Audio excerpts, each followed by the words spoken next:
African continent that has resulted in environmental degradation, labor exploitation, corruption, and other human rights abuses, and has rarely led to actual prosperity for local communities.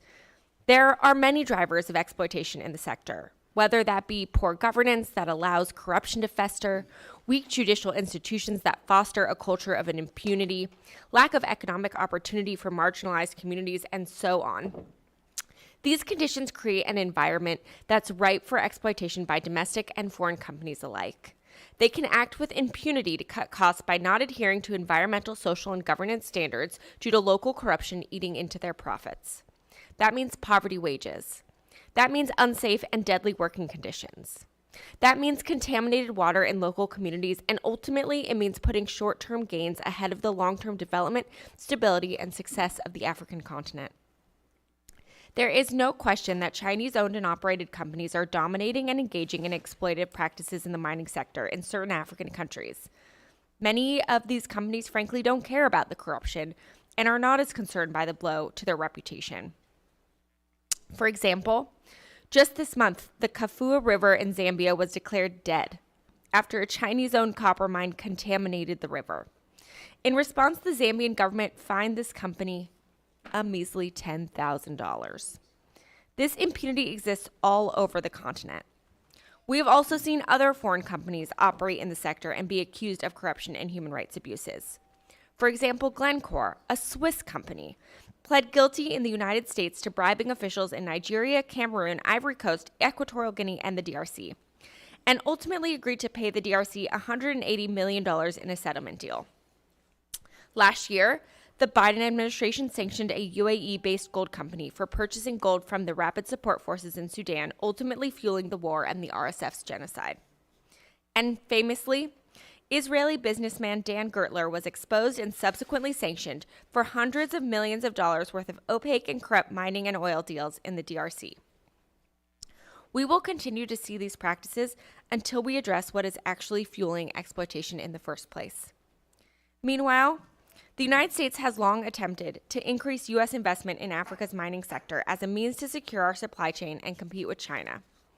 But these investments won't come to fruition and won't be advantageous or strategic in the long term if they do not meet high environmental, social, and governance standards to ensure our investments are bringing benefits rather than more exploitation. To do this, the U.S. government and U.S. companies need to consult with local communities on new investments to obtain their consent and assess the impacts project is having on local populations. If we don't do this, U.S. companies will be on the wrong end of protests and public scrutiny experienced by Chinese-owned and operated companies.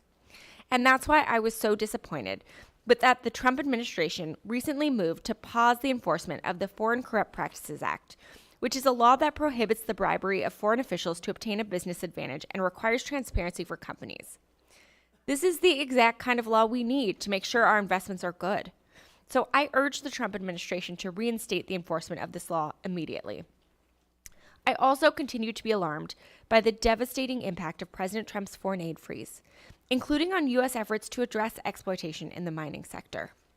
The Trump administration has terminated programs that were improving accountability in DRC's mining sector, working to prevent mining-related violence through dialogue, and enhancing transparency and addressing corruption in the extractive sector.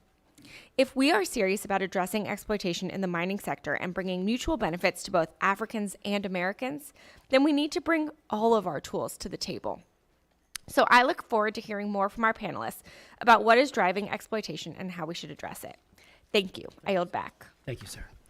I would like to, before recognizing our distinguished panel, recognize a former member of Congress, and a very distinguished one at that, who has been very active on all of these issues, Mark Walker.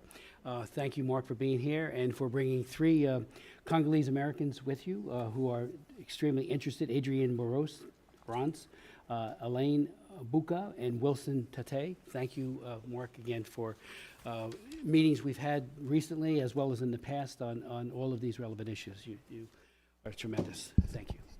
I'd like to now introduce our distinguished panel, beginning first with Mr. Sasha Lesnev, who is a senior policy advisor at the Century, an investigative and policy organization that seeks to disrupt predatory networks that benefit from conflict, repression, and kleptocracy in Africa and beyond. Sasha has spent the past 25 years working on human rights conflict, corruption, and U.S. policy in Africa. He has worked with the Enough Project, and we were just reminiscing about some of the past fights about Darfur and other issues, and he's been here before as a very prized witness, and I thank him, and also he's worked with the U.S. Institute of Peace. We'll then hear from Thierry Dangala, and welcome back. Thierry used to sit here as a member of this subcommittee staff and did a tremendous job at that. He is the founder of Accountable Africa, which conducts supply chain investigations for gold and precious metal traders and provides due diligence reporting for investors in Africa. Previously, he worked, as I said, on this committee as a very distinguished member of the staff, and we do prize his insights. And in meetings prior to this, he had a lot of good information for the committee about this, which helped us frame this hearing. And so I want to thank you for that. We'll then hear from Mr. Joseph Mulala Nurgamo, Yes, sir. Thank you, is a non-resident fellow with the Freedom and Prosperity Center and in the Geostrategy Initiative in the Atlantic Council Scowcroft Center for Strategy and Security. He was born and spent his formative years in the Democratic Republic of Congo.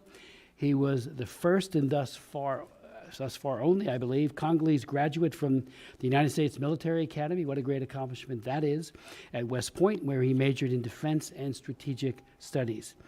And then we'll be hearing from Mr. Obert Abor, who is a Zimbabwean lawyer coming in from Zimbabwe, and I thank you for being on the line here, and legal researcher. He works on international trade and Chinese investments in Africa, natural resource governance, and climate government issues.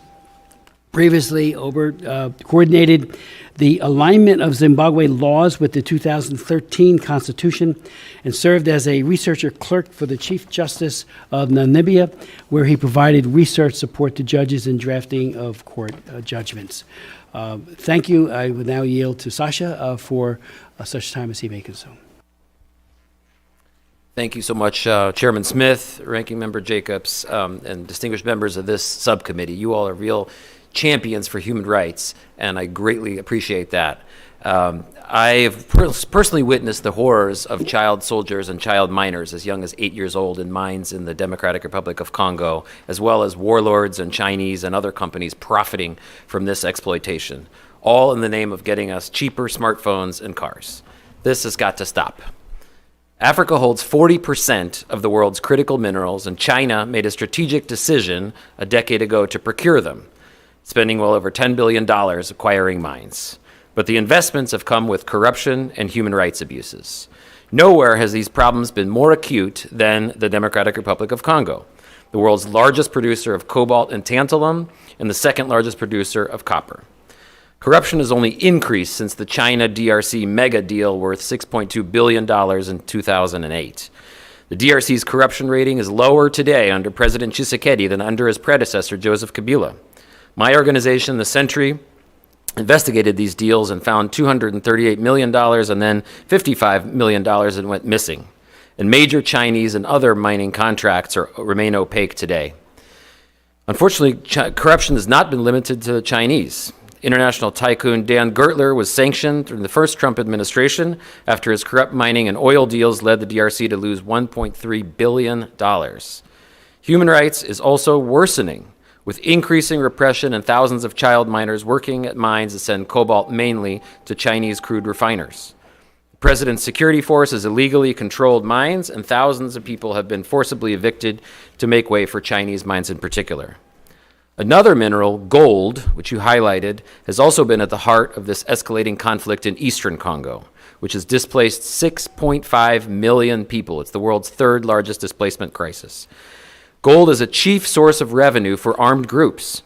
Backed by Rwanda, M23 has taken over gold mines, and Rwanda's new refinery was sanctioned by the European Union last week after exporting $800 million worth of gold and illegally profiting from conflict gold. This gold is then smuggled to the UAE, China, and other countries. And China has been active in the conflict gold trade, from a $38 million operation where a Chinese company paid armed groups for access to 400 illegal mining operations in South Kivu today that have allegedly smuggled up to 8 tons of gold annually following bribes.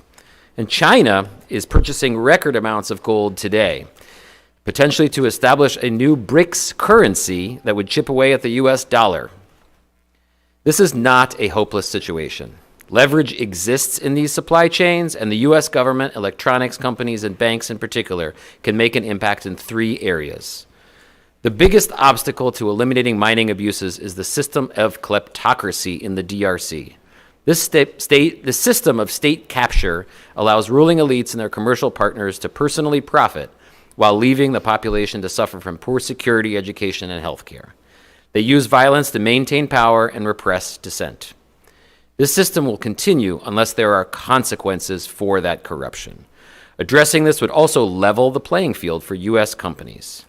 The Treasury Department, under Secretary Bessent, should robustly investigate and sanction the networks that facilitate grand corruption, from refineries in Uganda, Rwanda, and the UAE that trade in conflict gold, Chinese middlemen, and senior DRC officials who facilitate bribes and aid illegal armed groups like the FDLR. There must also be judicial accountability for abuses, and the administration and Congress should support the establishment of a DRC transitional justice mechanism as advocated by Nobel Peace Prize laureate Dr. Denis Mukwege. Second, the U.S. government has a key role to play in combating the conflict gold trade in particular. Secretary of State Marco Rubio should lead a public-private initiative to combat illicit gold, partnering with the London Bullion Market Association and bullion banks. The initiative should both increase gold trade data transparency to ensure that sanctions bodies aren't behind the curve of criminal actors and empower independent monitoring teams to inspect and certify gold smuggling hubs such as cash for gold markets.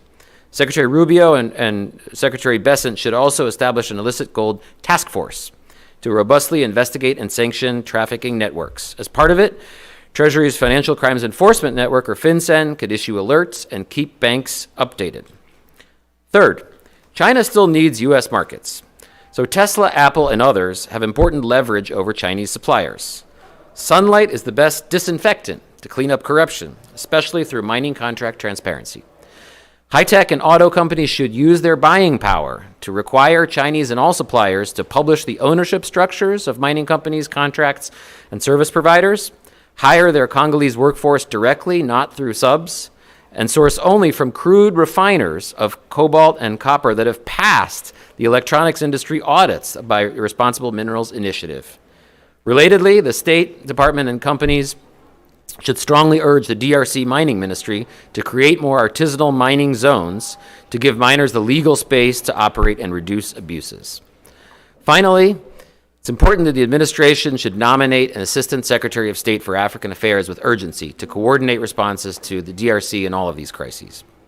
In sum, the U.S. government, in coordination with electronics companies and banks, can combat the abuses and corruption by China and others in the mining sector and reduce risks for U.S. businesses.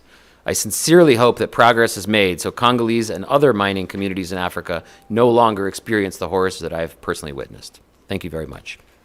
Very much. Theory?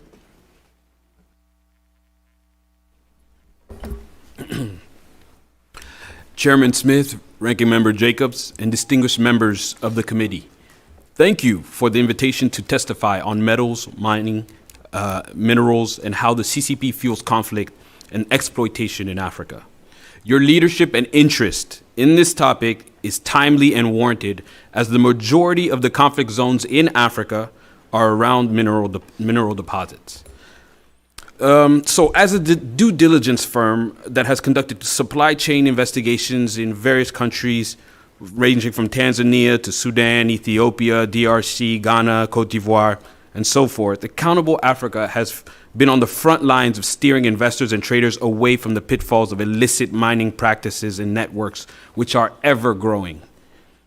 Without saying any names, I just want to thank those responsible investors and traders that we have worked with over the past 5 years who have shown the courage to do business responsibly, all too often, our due diligence reports have given them the tough counsel of having to turn down lucrative African mineral deals for the sake of maintaining their clean conscience and protecting their reputation, which for them it costs. We're sure it wasn't easy to explain to their shareholders, that they had to forego these steep discounts and wildcat profits. But I just want to let them know that they maintained not only a clean reputation and conscience, but they respected the dignity of the African communities in which they operate. So I'd like to start this testimony also with a personal story. When I got married in the Congo, a pastor, Dede, held our wedding bands, and he kind of weighed them, and was like, "This is real gold, I think." And after he said, "This is real gold," he held the wedding bands up and kind of had a prayer, a sanctification prayer, saying, whatever the trail of the trail of supply for these gold rings may be sanctified to start, a heavenly union. And this kind of surprised me because I'm in the business of conducting supply chain investigations, and here I am in church, and the pastor's bringing it up, and it kind of brought to mind how familiar, all too familiar, the Congolese are with the trail of sin and suffering that can follow behind these minerals, gold, cobalt. So we're talking about an issue that is not far from the common man on the street, whether it's in the Congo or in our iPhones here in Washington. The part that matters the most, I would say, is what is clean gold. We have so many standards floating out there that it gives wiggle room for people to abuse the systems of certification. I think this is at the source of what a lot of the conflict and a lot of the exploitation comes from, because a lot of them are wiggling out of accountability because they're getting certified, and some people are considering it clean and others aren't.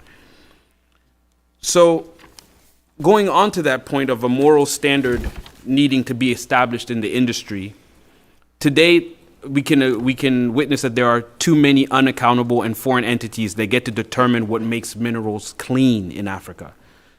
My colleague Sasha mentioned LBMA, which is one of the good bodies trying to do a lot of proactive work. But at some point, these bodies need to come together. UAE has their standard. LBMA has their standard.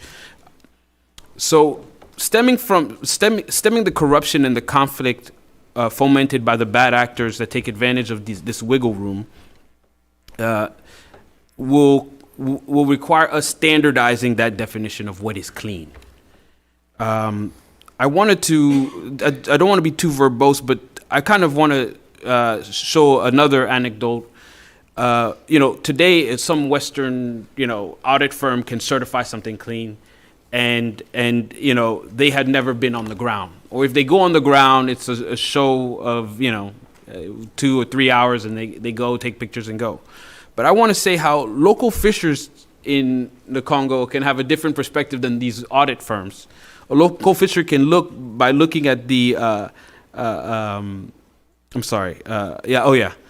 local school. Let me start by the local school. A local school can look by local school principal can look by the attendance of the schools. Right? A lot of times when you introduce cash into the gold mines, you'll start to see attendance levels, especially at the primary school, dip. And so the principal could probably tell you if the gold mine is clean or not, because a lot of his students are going to the gold mine because there's cash. The local fishers also can tell you just by the impact of the fish that they're catching, the environmental impact. So this sort of moral standard needs to take into account local mechanisms for judging the cleanliness of the minerals. When governments and communities get serious about enforcing a standard of cleanliness for mining activity, bad actors can't operate. As Sasha mentioned, you turn on the light is the biggest disinfectant. I like to say when you turn on the lights, the roaches scatter, This African moral sovereignty that we need to include into accountability standards requires the retreat of foreign, not necessarily of foreign authorities, but at the same time, we need African moral leadership to rise to the occasion. We've seen it with the case of ITSCI, where they tried to establish a standard of certification. This was based in Kigali, but based on reports from Global Witness, this was a compromised certification process. Global Witness issued a report in 2022 that the ITSCI was effectively a laundromat, how a due diligence scheme appears to launder conflict minerals.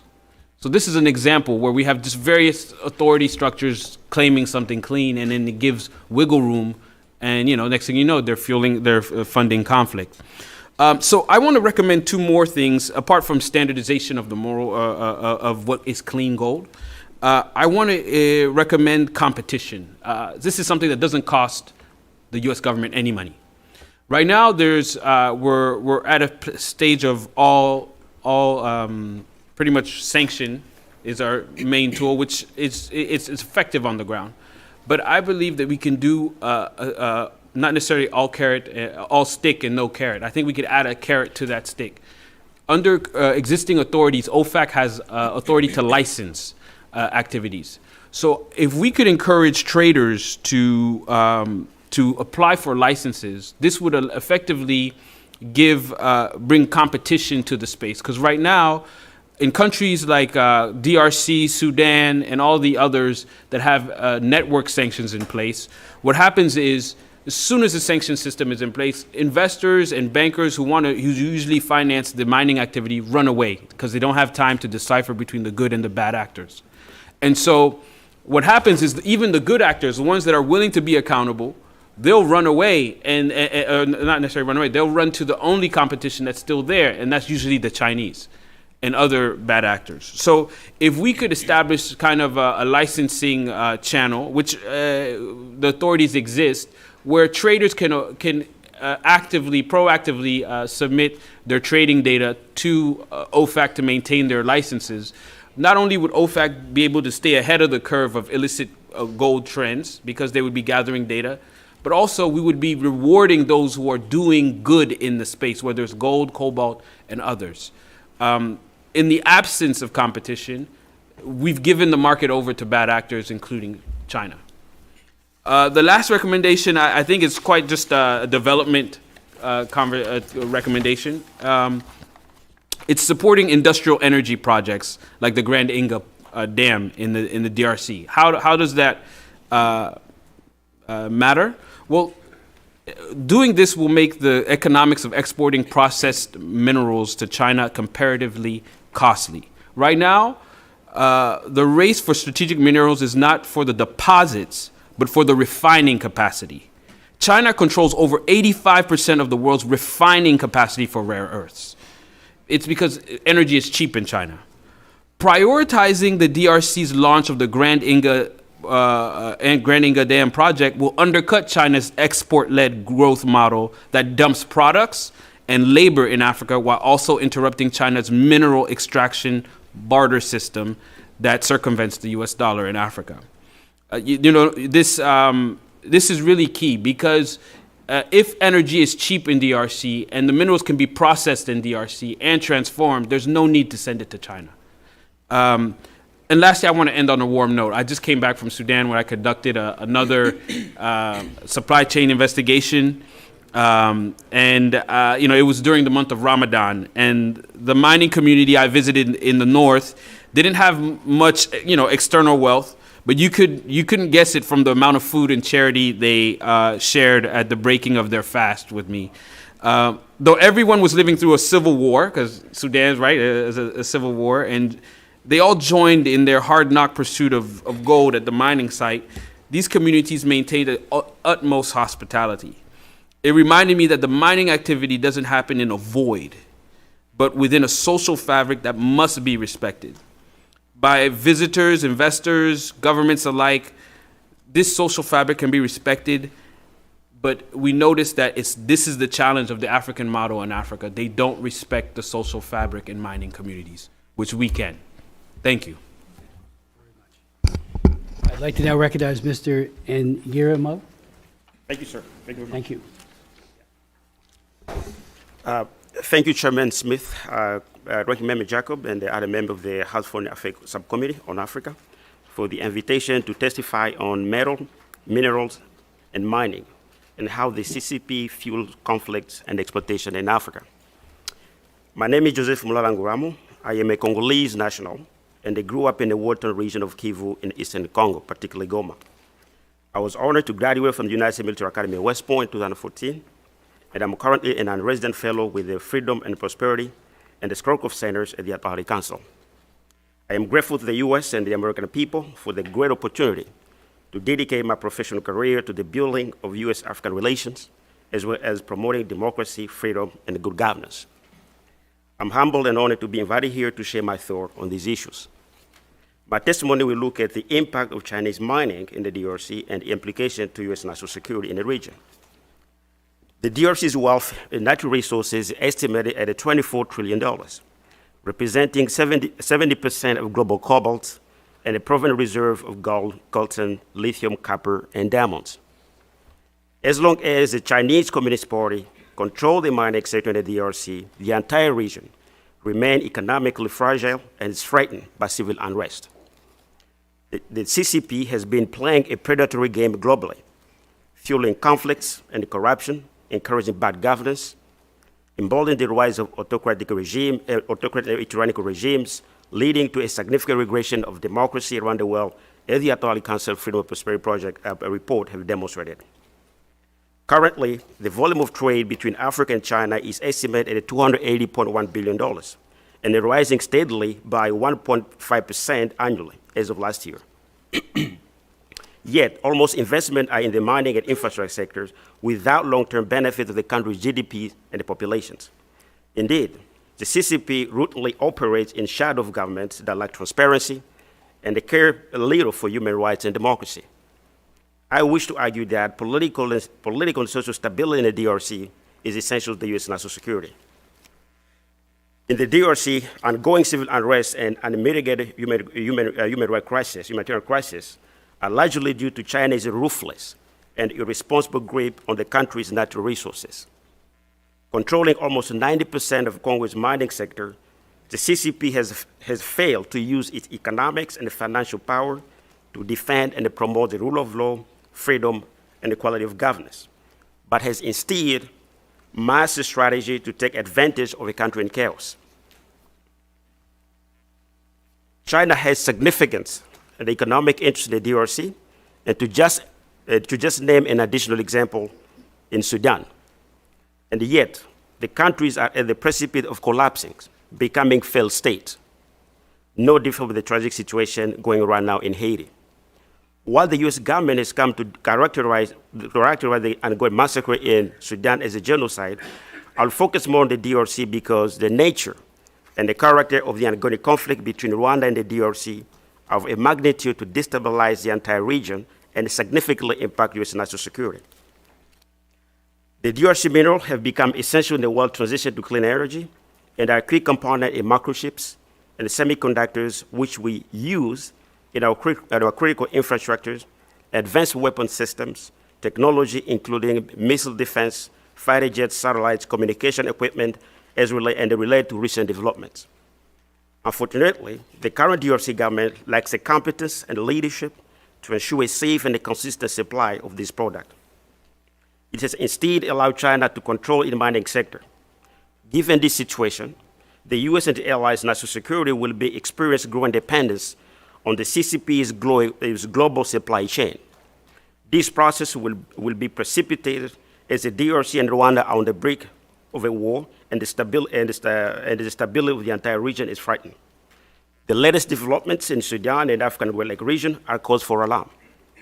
The CCP mercantilist model is aimed at securing monopolies over critical natural resources. To that end, it's aimed to create illegitimate and unstable political systems in places like the DRC and Sudan, planting seed of civil unrest, violence, and wars. Despite the dominance in the mining and the DRC mining sector, the CCP has failed to advocate for implementing good governance, defending human rights, fighting corruption, and protecting fair and good elections to ensure sustainable stability and prosperity. For example, China demonstrated no interest at all in the transparency and legitimacy of the DRC presidential elections in the past elections. Not surprisingly, China has remained silent about the DRC government's widely understood abuse of power. A similar trend of violence and the humanitarian catastrophe can be observed in Sudan. Despite investing billions of dollars in oil, China has stood by as Sudan has become a failed state. China even opposed UN Security Council resolution to hold the Sudanese government and the rebel accountable for the genocide, all in the interest of its own gain. In exchange, the Sudanese government backed China's stance on issues like the Hong Kong national security laws and the Xinjiang conflict. According to Transparency International's 24 report, Corruption Perception Index, about 90% of African countries score below 50, indicating high level of corruption and mediocre governance.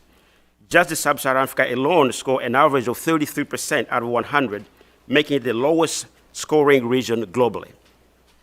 U.S. government report on global business climate, religion freedom, human trafficking, and the right support and document these allegations. China remained indifferent as long as China empower a democratic regime for its own gain, the future of democracy remains fragile. Through its Belt and Road Initiative, the CCP controls about 40% of global energy reserve. It does so by disregarding human costs and the nature of government it's work with. Just in the DRC alone, China has come to control almost 90% of the consuming sector, led by the Chinese company such as, to pronounce China Molybdenum, Hiace Cobalt, and Norinco. The CCP defense contractor Norinco, as it turned out, also acquired stakes in the DRC, has been looking to acquire stakes in the DRC defense security sector, and has been supplying weapons and the military drone to various participants in the ongoing DRC conflict.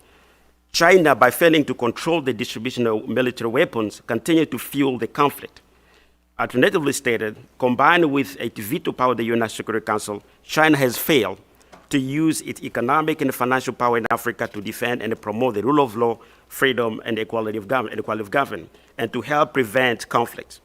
Ultimately, political and social chaos in Africa benefit China's economic interests by keeping Western investment collaboration at bay. To conclude, the Chinese model is based on exploiting Africa's natural resources to the detriment of U.S. national security interests. Concurrently, it's prop up corrupt political systems led in place by predatory, kleptocratic elites who enrich themselves at the expense of their own citizens. These systems perpetuate poverty and lead to regional conflicts and wars, and it can be witnessed in Sudan and the DRC. The U.S. national security approach countering China in Africa should be a bipartisan concern, transcending administrations and short-term thinking. The U.S. needs a comprehensive and a coherent long-term grand strategy, not just focused on Europe, Asia, and Latin America. Africa is the future of the world because of the growing and dynamic young populations and abundant natural resources. I hope that the U.S. government and its allies will do their utmost to avert a regional war in the DRC and to bring stability to the region.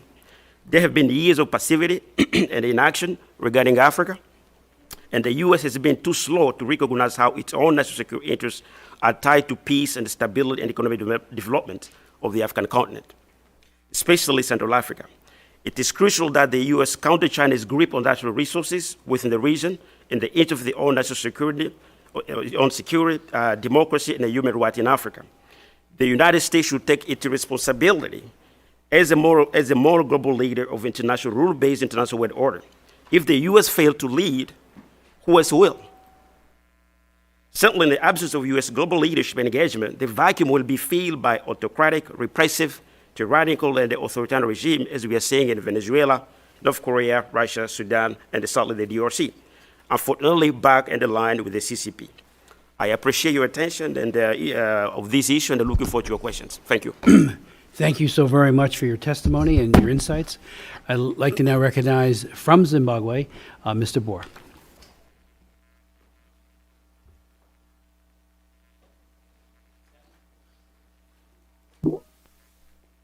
Chairman Smith, Would you kindly confirm if you can hear me?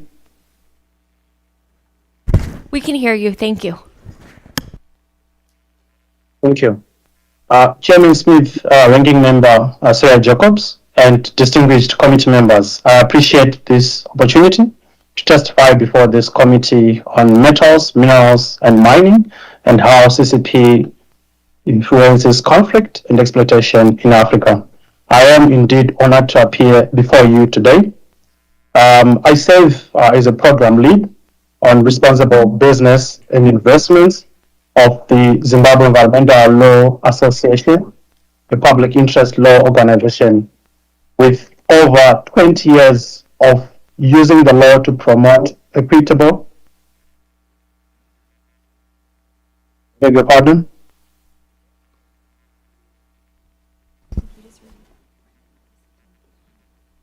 You can keep going. Please Thank continue. you. Well, as I was saying, there's a bit of some feedback. Our end, but on yours? Can you?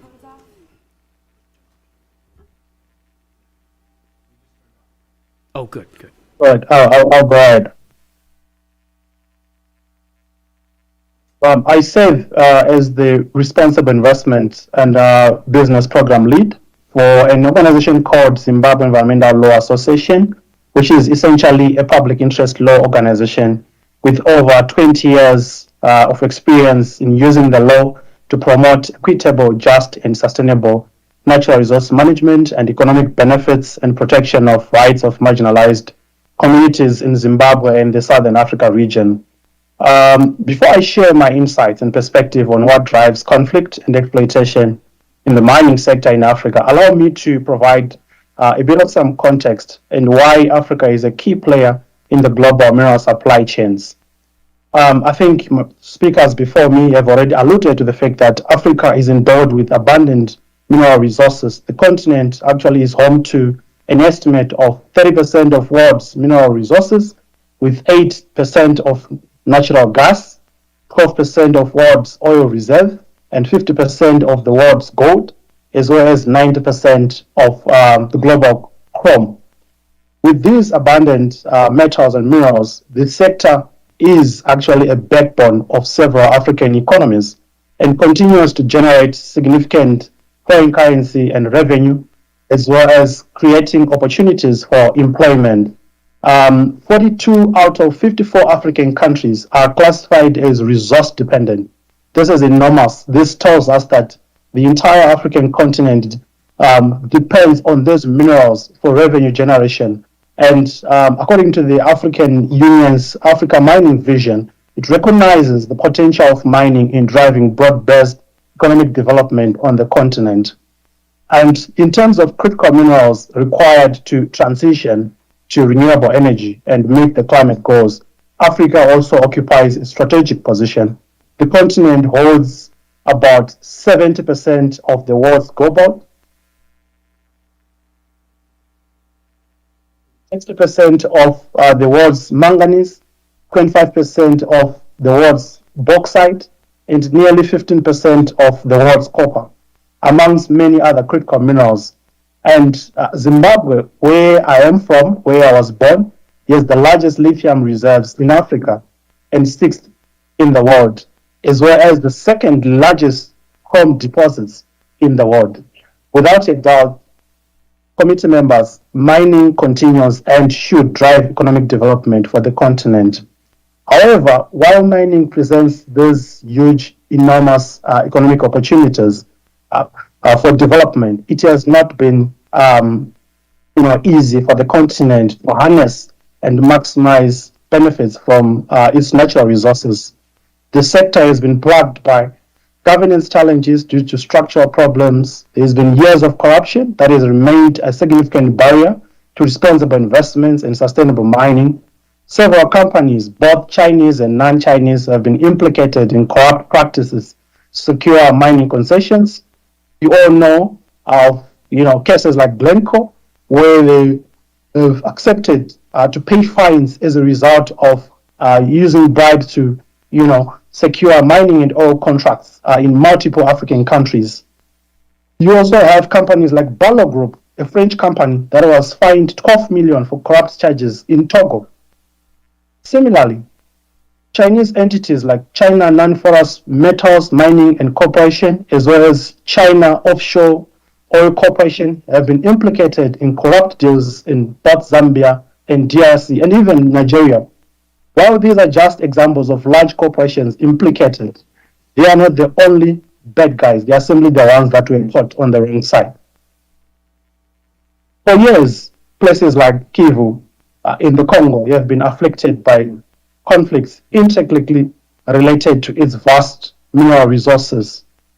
Various actors, including multinational corporations, have also been implicated in activities that exacerbate these conflicts.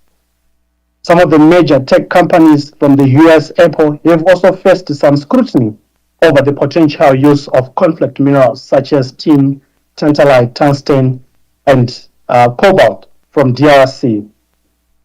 Linked to the governance challenges, fueling tensions and clashes among communities and mining corporations, African countries have outdated mining legislation which create loopholes that foreign entities can exploit. For instance, Zimbabwe uses a 1961 piece of legislation that was created at a time when the country was under colonial rule. As an organization, Zimbabwe Environmental Law Association and many other players, we have been advocating for reform of the Mines and Minerals Act to include provisions for higher standards for transparency and accountability and transparency in how mining rights and title is awarded. So essentially, many African countries, they have weak regulatory frameworks that do not reflect the changing global context, that require higher standards of environmental, social, and governance requirements. A case in point is where a Chinese company by the name Bekita Minerals, which operates the largest lithium project in the world, the oldest largest project in the world, and the largest in Zimbabwe, polluted a major community dam and was merely fined $5,000, a figure that does not reflect the environmental harm and even the impact that the community would face. There was a similar case in Zambia, which I'm glad member Sir Jacobs mentioned earlier on, in Zambia, where the company was simply fined 10,000 for environmental pollution, despite the enormous environmental and public damage that resulted from that pollution. So beyond regulatory gaps and weak institutions, challenges in the sector are also coupled with high levels of unemployment on the continent, which create opportunities for predatory employment practices where companies tend to employ vulnerable labor force, which is often exploited easily as they are desperate for jobs. In the DRC, Zimbabwe, and Zambia, and many other countries, both Chinese and Western companies have been accused of underpaying workers and failing to provide adequate safety equipment, providing a workplace, safe and health equipment. We know of several workers whose employment contracts have been terminated for seeking to enforce their constitutionally guaranteed labor rights. Another important factor aiding the exploitation of Africa's minerals is the continent's desperation for investment to finance development. This has resulted in several resource-backed loan agreements being signed, where African governments have been exchanging mining rights or mineral resources for infrastructure development. In theory, if the borrowing process is carried out transparently and effectively, and if the loans have favorable terms and the infrastructure projects are well selected and executed, the transactions would be expected to generate positive returns for the borrowing countries. However, this is not the case. As of 2018, more than 11 African countries had signed resource-backed deals with Chinese financial institutions, whose terms are often opaque and result in unsustainable debt levels and exploitation of natural resources. A case in point is Angola deal with Exploitation Import Bank of China, which raised serious concerns about debt sustainability. For China, it is evident that it is strategically using its financial muscle through resource-backed loans to exploit natural resources and court African governments into sweet deals which are difficult to turn down. As a result of this, which are difficult to turn down, as most African governments require finance for development. In some instances, the opaqueness of these deals have resulted in some governments actually questioning how their predecessors would have entered into, those contracts. And as the scramble for critical minerals intensifies and geopolitical tensions, it is evident that resource-rich countries are more prone to conflict and social instability that are linked to their mineral resources. One of our recent studies in Zimbabwe, Mozambique, and DRC has reviewed several instances of forced displacement linked to extraction of critical minerals and even social unrest and violation of human rights. For instance, in Zimbabwe, Chinese lithium mining projects in areas such as Buhera, Kamativi, Bikita, Gwanda have contributed to social tensions due to lack of real and tangible community benefits as well as unfair labor practices. As if that is not enough, there is now increased competition over water between communities and companies, given that the process of processing hard rock lithium is water intensive. And I must mention, hard rock lithium found in Zimbabwe is concentrated in water-strained regions, which makes it very, very difficult for companies to extract water, but also increases competition for communities to use water that they need for everyday life.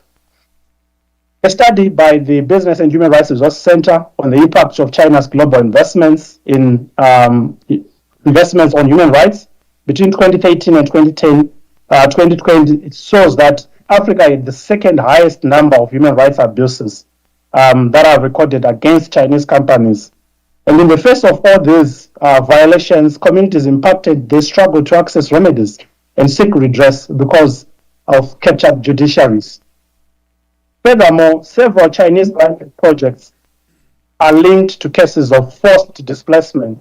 For instance, a BYD-sponsored project by Shenzhen Lithium Project in the eastern part of Zimbabwe has been hailed as a good example for responsible mining project. Yet several communities from this area were not adequately compensated and they were displaced.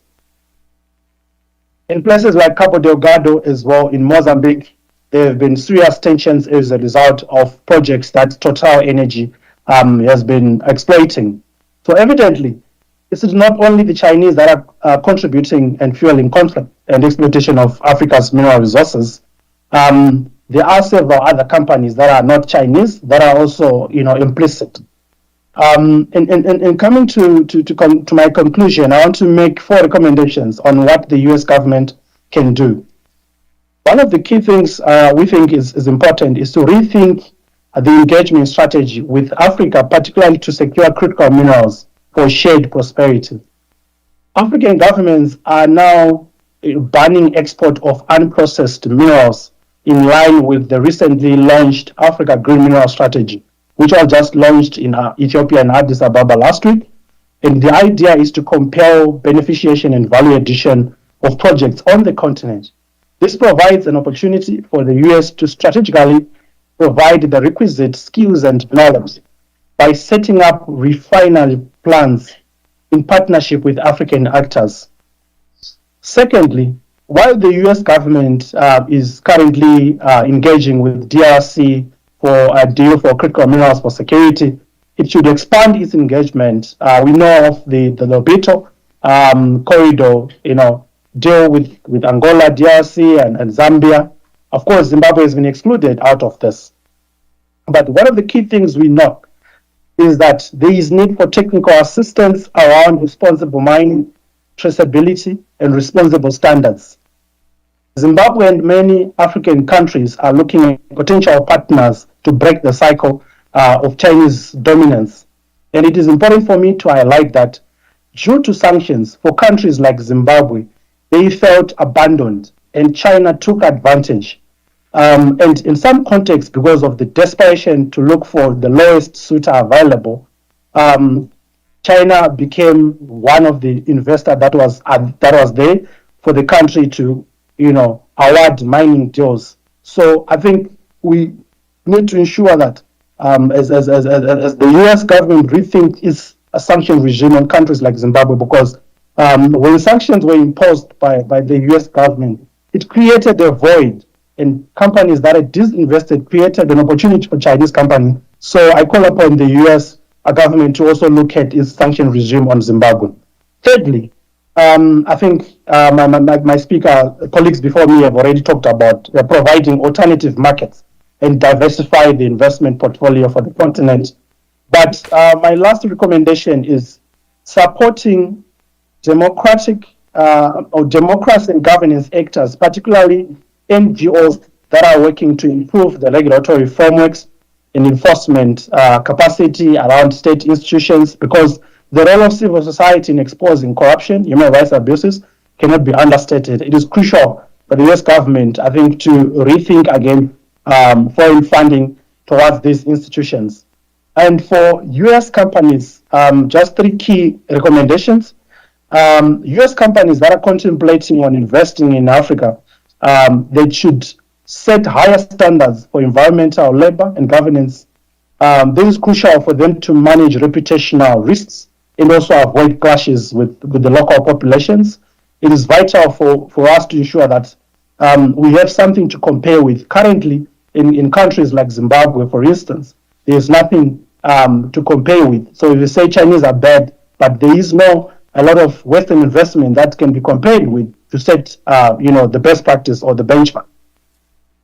US companies should also ensure that if they are investing in Africa, communities are benefiting from these natural resources by putting in place community benefit sharing mechanisms and corporate social responsibility.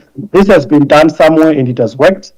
And lastly, I think I want to emphasize due diligence as a key recommendation, that there is proper due diligence where communities where the minerals are being extracted are actually consulted in the process of audit. I think the colleagues before me have mentioned how some of the frameworks that are there are not inclusive. You claim that a company has undertaken due diligence when setting up there in Europe or in the US. Communities where the mineral is coming from have actually not been consulted. In conclusion, the US has an opportunity to initiate and enter into critical mineral deals in a transparent manner with higher ESG standards and provide alternatives to counter Chinese dominance. With better options and alternatives, African governments may begin to see how certain deals that they have entered into with Chinese are predatory and not beneficial to them. This can also serve as an example of how responsible investments can be done. And thank you. Over to you. Thank you so very much for your testimony. And I have a number of questions, but I'll just ask 2 because we do have such a great turnout for this hearing, underscoring the importance so many members on both sides of the aisle attribute to it. So I'll come back and ask other questions in the second round, and anyone else who would like to do it then as well. In 2008, I traveled to Goma when very credible reports surfaced that UN peacekeepers were raping young children as young as 12 and 13, bribing them, and for a meal, were exploiting them sexually. I went over there. I chaired 4 congressional hearings on the issue, and Kofi Annan issued his zero tolerance policy, which sounded good. Jane Hall Lute from the UN came and testified, very well-meaning, and it was very sincere. But at the end of the day, after lack of enforcement of the zero tolerance policy, I held an additional hearing about zero compliance with the zero tolerance policy. Because, again, words are great. Policies are great, but if they're not enforced, they are close to being meaningless, if not worse, because they give a false sense of hope. This year's Trafficking Victims Protection Act, the report, the TIP report for 2024 on DR Congo, points out, and I quote them, in 2020, the DRC's Minister of Human Rights issued a decree increasing oversight of mining communities, including a zero-tolerance policy for forced child labor in the mining sector. However, the government did not report certifying any mines or identifying any potential victims during the reporting period, and very disturbing, again, well-meaning, but what happened with regards to implementation. If our witnesses could speak to that, because, you know, these artisanal mines are catastrophic to children. Obviously, all the mines, when you have forced labor, and one of our previous hearings on this very issue pointed out that these children are not getting, you know, they shouldn't be there in the first place. It's child labor. It's a violation of fundamental human rights, their rights, but they also don't have the right kind of gear. So they're breathing in dust as they're, in the case of cobalt mining, and they get very sick. Some die, but many get very, very sick, and the long-term consequences are absolutely deleterious to their lives. So if you could speak to that, and parenthetically, along the same lines, you know, the GAO, General Accountability Office, or Government Accountability Office, issued a report on Section 1502 of the Dodd-Frank Act, and it pointed out that in 2023, 62% of the companies did perform due diligence to determine the responsible source of conflict minerals, and they were unable to determine the mineral source. So again, things get blocked, well-meaning, but it doesn't. And finally, I'll just point out, you know, I've been very, very concerned because I've chaired 106 congressional hearings on human rights in China. I do chair the China Commission, and I'm shocked at how they exploit their own labor, how they, you know, whether it be in Xinjiang or anywhere else, you know, the use of forced labor is prevalent throughout all of China, and that same mindset and that same sense of exploitation is carried right into Africa as they procure things like cobalt and, again, child and adult forced labor. And what's it all about when it comes to cobalt? You know, the China's share of the global electric vehicles in this past year, 2024, skyrocketed to 76%. A fourth of all the EVs in Europe are coming from China. So this is all about making more money on the backs of children, African children, and on the backs of their parents. So if you could speak to those issues, you know, including this lack of real due diligence, the lack of enforcement of a zero tolerance policy that sounded great when it was issued.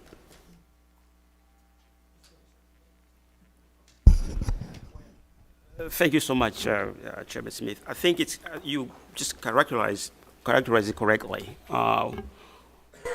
We need to be, I think, very demanding in terms of accountability, zero tolerance policy. From my modest experience living here in the U.S., I know we mean well. We try to help. But we really have to be very direct, particularly in places like the DRC, because in this country, they are actually the officials who are supposed to enforce the laws and the policy in their country. So if they don't do that, we can do that. So I like to think that, yeah, we have to put a lot of pressure on the officials in these countries to make sure they're actually enforcing their own policy and their own laws, and to punish actually people who are doing bad stuff. Thanks. I just wanted to encourage, I thank you for the tips question, because I'm gonna share an industry kind of trick that I've been using that has helped us. So we've been monitoring, like I said, the school attendance levels. That data is very valuable because we know that if we start to see the school attendance levels to drop, we need to start looking for where these kids are going. So I think the future tips report should find a way to include these data points of attendance levels in mining areas. Something worth monitoring, because from an industry practice of due diligence, I use it to say, okay, look, we need to start looking at this. And then from due diligence side, you know, the big issue is that due diligence is seen as a Western demand, or, you know, and there's no local buy-in in due diligence. But if we can translate this due diligence demand locally, the example I used of Pastor Dede, about the gold, that notion exists locally. But if you can get buy-in from, like I say, whether it's the local school principal, the local fishers union, the mothers of the children, they do have buy-in on the environment. So that being said, I think if we could get more of the local mining communities involved in due diligence processes and even getting their signatures on the certification, it will render more effective and even enforcement, because then the community will be like, you don't have our certification, why are you here? So yeah. I would just add that it's the systematic kleptocracy that is the heart of exactly what you're talking about, Chairman Smith. I met a mining inspector in the DRC who told me, frankly, I live on the back of the local population, and I'm incentivized to get money from them and then pass the money up the chain. Otherwise, they'll replace me here. And to change that system, you need transparency, accountability, and incentives for a clean trade. I think the legislation that you highlighted needs to be kept, because it's a baseline. Without that, you have the free-for-all that we had before when you visited in 2008, and Congolese, a whole group of Congolese civil society organizations, over 100 of them, wrote during the first Trump administration saying if you repeal this Conflict Minerals Act, that it would be reactivated, the terrorist networks and the armed groups, which would be very bad. But it needs to be supplemented by other measures to incentivize responsible investment, like Thierry mentioned, which is very important. There is such a thing as the Burma Responsible Investment Reporting Requirements, and we can follow on that. We can have awards for responsible investment from the State Department and others.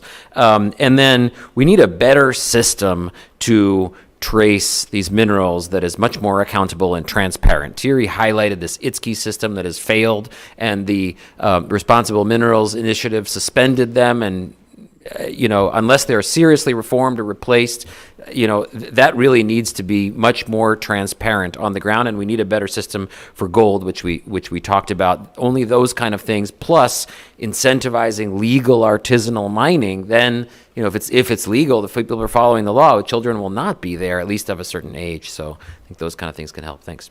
Thank you. Mr. Boer? Thank you so much for the question. I think for me, there's a cocktail of tools that can be utilized to address the problem. My colleagues told me, they mentioned the importance of due diligence. And when you look at due diligence, in most cases, I think 2 months ago, I visited a lithium project. It's a project owned by a Chinese company by the name Sichuan Yawa. Basically, this company has they have a joint venture with the Zimbabwean government, and they are mining lithium.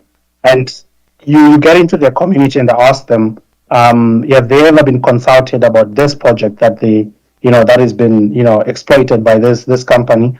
Most of them, they have never been consulted.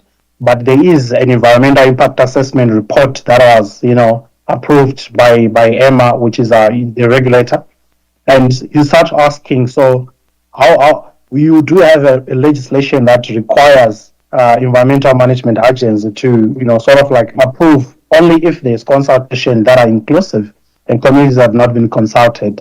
So you see that institutions, they might not actually be implementing the law that exists. You have institutions that are not necessarily doing their duty, and the law exists.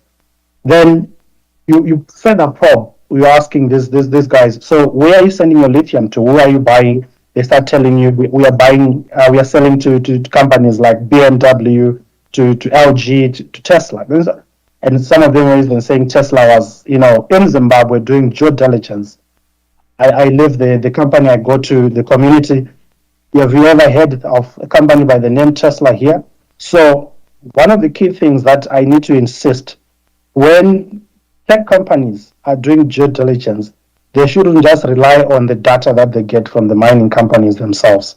They have to go to the traditional leaders in the area. The local leaders will give them more information about how their, community members are being impacted by the project.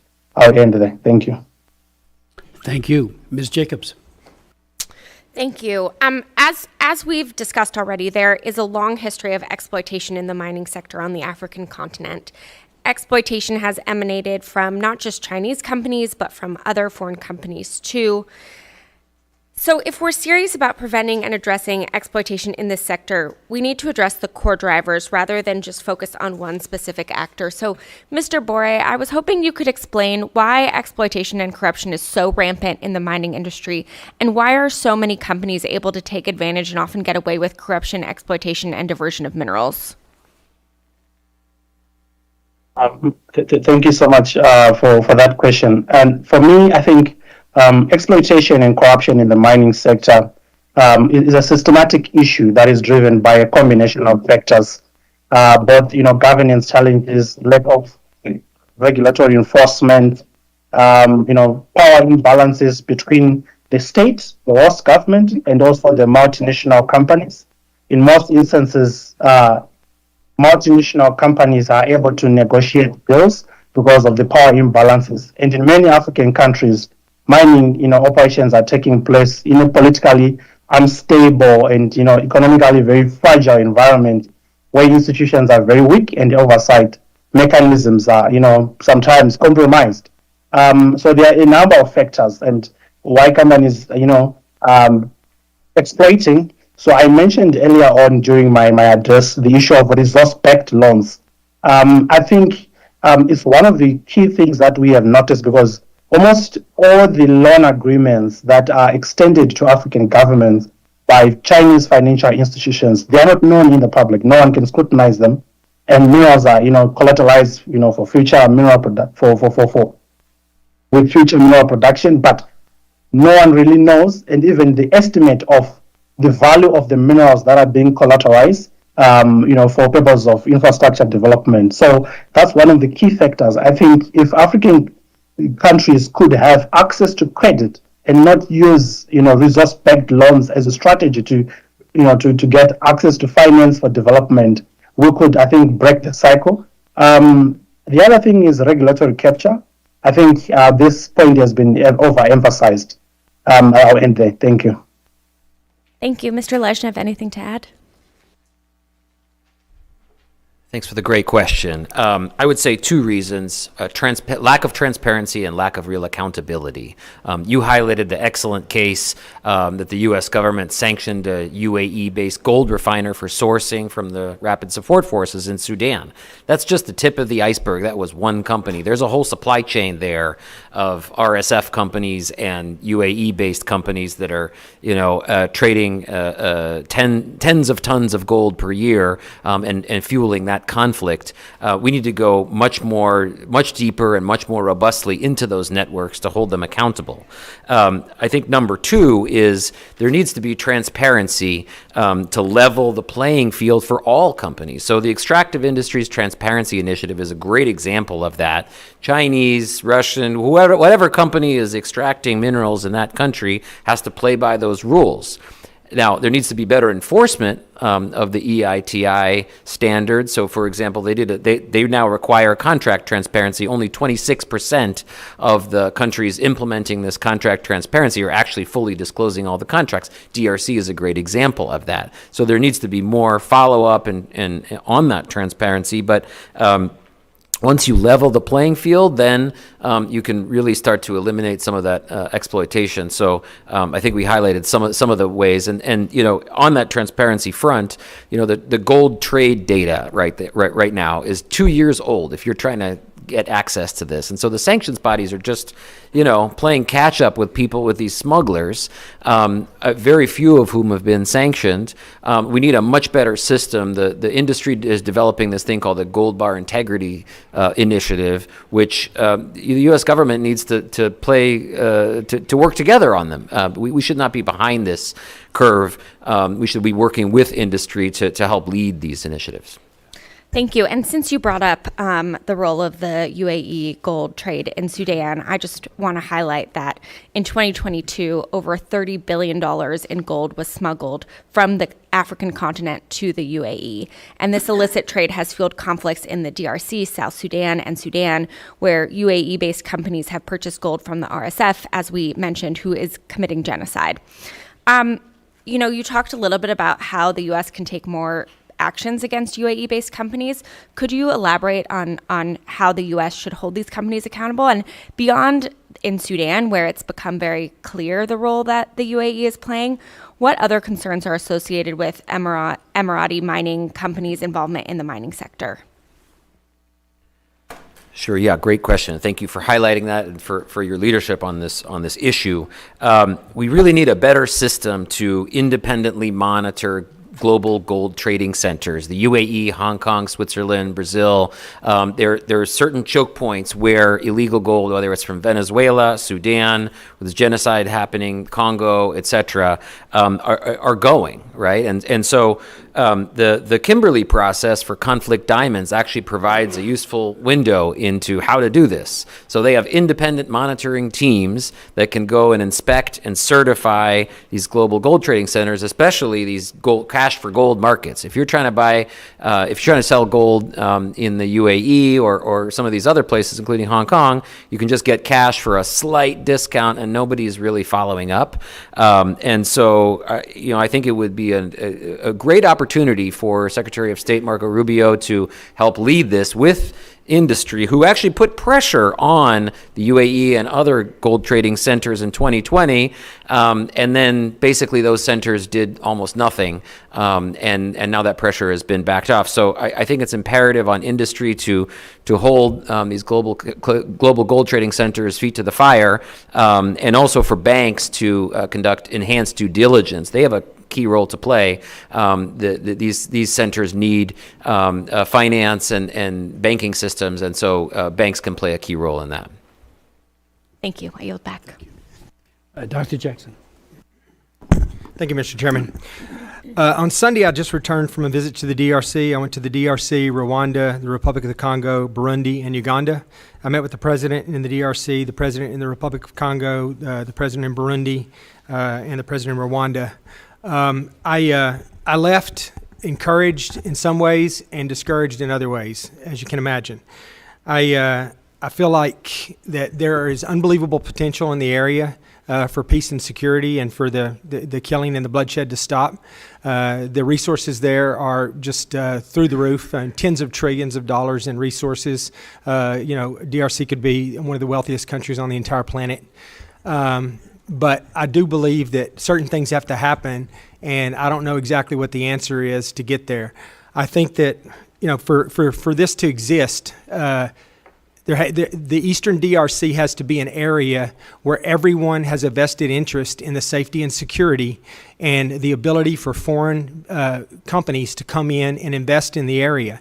And when I say everybody, I mean the DRC, I mean Burundi, I mean Uganda and Rwanda, everybody that's there. We all know right now that the Eastern DRC is a completely ungoverned area. It's like the wild, wild East, right? And I truly believe that there is no ability for the government in Kinshasa to actually control that area right now. They do not have the resources or the ability to really impact what's happening there, and they are actually becoming, in my mind, just another entity there that is trying to take advantage of the resources there and get what they can. And everyone's doing it. We know this, right? We know that the Uganda is bringing minerals in from there. Rwanda's doing it. Burundi's doing it. Everyone is doing it, and there's really nothing there to stop them. I think that the Congolese government has to do a couple of things. One, they have to address a domestic issue, right? There are a large number of people in the Congolese that are not Congolese citizens, that are not treated as Congolese citizens, including most of the members of M23, so on and so forth. Now, M23 is a rebel group, and we know that there's an influence there, and there's a component of the Rwandan defense forces, the Rwandan military. But honestly, M23, with or without Rwanda right now, is pretty much uncontested in the area. They're just doing anything they want right now, and the Congolese military is not even fighting back right now. As a matter of fact, they're just running away ahead of the M23, or in some cases, they're laying down their weapons and they're joining M23, right? So I think that the Congolese government's in a bad position here, but I do believe, it's been a long-standing issue, is my understanding, that there are certain people in the Eastern DRC that are unrecognized as Congolese citizens, and that maybe in part because this used to be Rwanda before the lines were redrawn many years ago, and and that used to be part of Rwanda. But I would submit to you that there's a large part of Uganda that also used to be Rwanda as well. And after it's been redrawn, now it's Uganda. Those people were immediately assimilated and treated as Ugandan citizens, but that has not happened in the DRC. And I think that's part of the problem. I think that this domestic issue has to be addressed, that everyone in the region, everyone in the country has to be treated as a Congolese citizen with all the rights and privileges of such. I think that this is a difficult thing to do, but I think at some point the armed resistance of M23 are not going to just put down their weapons and walk away. I think that they are an armed resistance. There has to be an effort somehow to incorporate them into the Congolese military and make them feel like Congolese citizens that are protecting their country, not what's going on right now. I think that that's one of the problems. I think the other problem is that they have the domestic problem, or they have the international problem, obviously, which mainly focuses right now with around the relationship with Rwanda. And I think that there has to be an ability for Rwanda and the president. I talked to Kagame, I talked to Tshisekedi, I talked to both of them, and I think that one of the biggest problems right now is personally they can't get along. And I think that at some point people have to put their personal differences aside. This has to be a region that's beneficial for everybody, that everybody sees profit, and everybody has a reason for that to be an area of stability, right? And I think that I don't know the answer to this for sure, but the neighboring countries have to benefit from the minerals that are in the Eastern DRC as well, whether that's they have some refining capability and the minerals are mined there and refined elsewhere, or there's a refining capability in the DRC, refining capability in Rwanda. Everybody has an ability to make some money from what's going on there. Then I think everyone will have an interest in making sure that this is a safe and secure area. They're going to need foreign investment to come in. They're going to need other countries' businesses to want to come and operate there. Right now that can't happen because there's not the required level of safety and security, and there's not the lack of corruption. It doesn't, there's going to be a certain level of corruption everywhere you go. But, when I was there, I was shocked at the level of corruption there. I talked to a Swiss company this morning, and they told me that their company was worth something like $18 billion, and they got a tax bill last year for their company for $80 billion, which is ridiculous, right? And so they protested it, and they got it reduced to $1 billion, which is still hundreds of times more than the profits that they make in the year. So they're being taxed at an unreasonable rate. Bribes, obviously, are a big deal. The Chinese can afford to pay the bribes, or they're willing to pay the bribes, and we as the United States are not. Many countries are not willing to do that, so they end up being able to compete without competition. There's a biased justice system as well. You can never be assured that if you go there and you get into some kind of legal disagreement, that it's going to be a fair judgment, and they're going to rule in your favor if you're in the right. There's manipulated exchange rates. There's unreasonable fines. There's evidence everywhere that members of the government and their family are getting filthy rich from what's going on there, while the population there is starving and living in a horrible environment. I think that we have to come up with a way to fix this. I think that until that happens, a lot of this other stuff is not going to matter. I don't know the answer to this, but I would like to get your opinion, each of you. Do you think that in the current situation that we're in, and obviously there's other issues too, I just want to mention too, just for the record, but there are some, it's not all financial. Now I think a large part of it's being driven by the financial benefit from the minerals there, but I do think that there are other issues at hand too. I do think that Rwanda has a legitimate concern regarding FDLR and the terrorist threat on their border as well. They have a tourism industry that they have to protect that's up in the northwestern part of their country that's really right on the border with population centers there. If mortars and rockets start landing there, there's no more tourism there. I saw, maps, and this because you're from there, from the area, you've been there, some of you, and it's, the city of Goma it's on the border, and it's one continuous city that goes into DRC, and there's no differentiation. So there has to be some level of security in that regard as well. So we need to figure out how we get these governments together and we come up with a reasonable way that everyone can profit financially from partnerships there, so that they all want to see a level of safety and security there, and that everyone feels secure, because everyone is fighting some type of rebel group as well, whether it's ADF and the Islamic group that's up, that Uganda's engaged with, or whether it's FDLR fighting to overcome, or M23 fighting to overcome FDLR, so on and so forth. But my question is, do you guys, one at a time, I'd like you to answer me, do you think that the current existing government in the DRC has the ability to do what I'm describing? Mr. Ngarma, you want to start? Thank you, sir. And if not, what do you think the answer is in brief terms? First of all, thank you so much for your attention to this ongoing crisis in the Congo and the region. And I appreciate very much to bring the attention about this crisis been going for quite decades right now. And I feel very fortunate, particularly in the United States, but all this time I'm always thinking about my fellow citizens, particularly in Goma. Here's the thing. When I look at this problem, I think to find a solution is possible. And let me use a story. When I was at West Point, like 10 years ago, I was actually running a cadet, and I hope they're listening to me. We went along very well, very, very well. Actually, we're actually good friends. So in other words, peace is possible in that region. I just hope that the leaders, particularly the DRC, they understand that it's possible. And I really agree with everything you just raised here, sir. There's a lot of problems on the DRC side, but at the same time, the DRC side as well has to understand the problems of the Rwandan concerns, which is true, absolutely true. If you look at the UN reports that have been coming out in the past 4 years, with absolute evidences, there were collaboration between the senior authority officers with the FDLR. I'm not making that up. It's right in the UN report. Why did the DRC government tolerate that? Now see the consequences.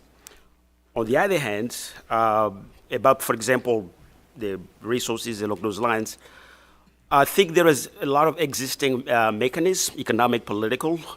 We just need to enforce them so that they can bring regional stability, for example, which I think was quite frankly one of the best things ever if the regional country actually focus on it with the Addis Ababa Agreement.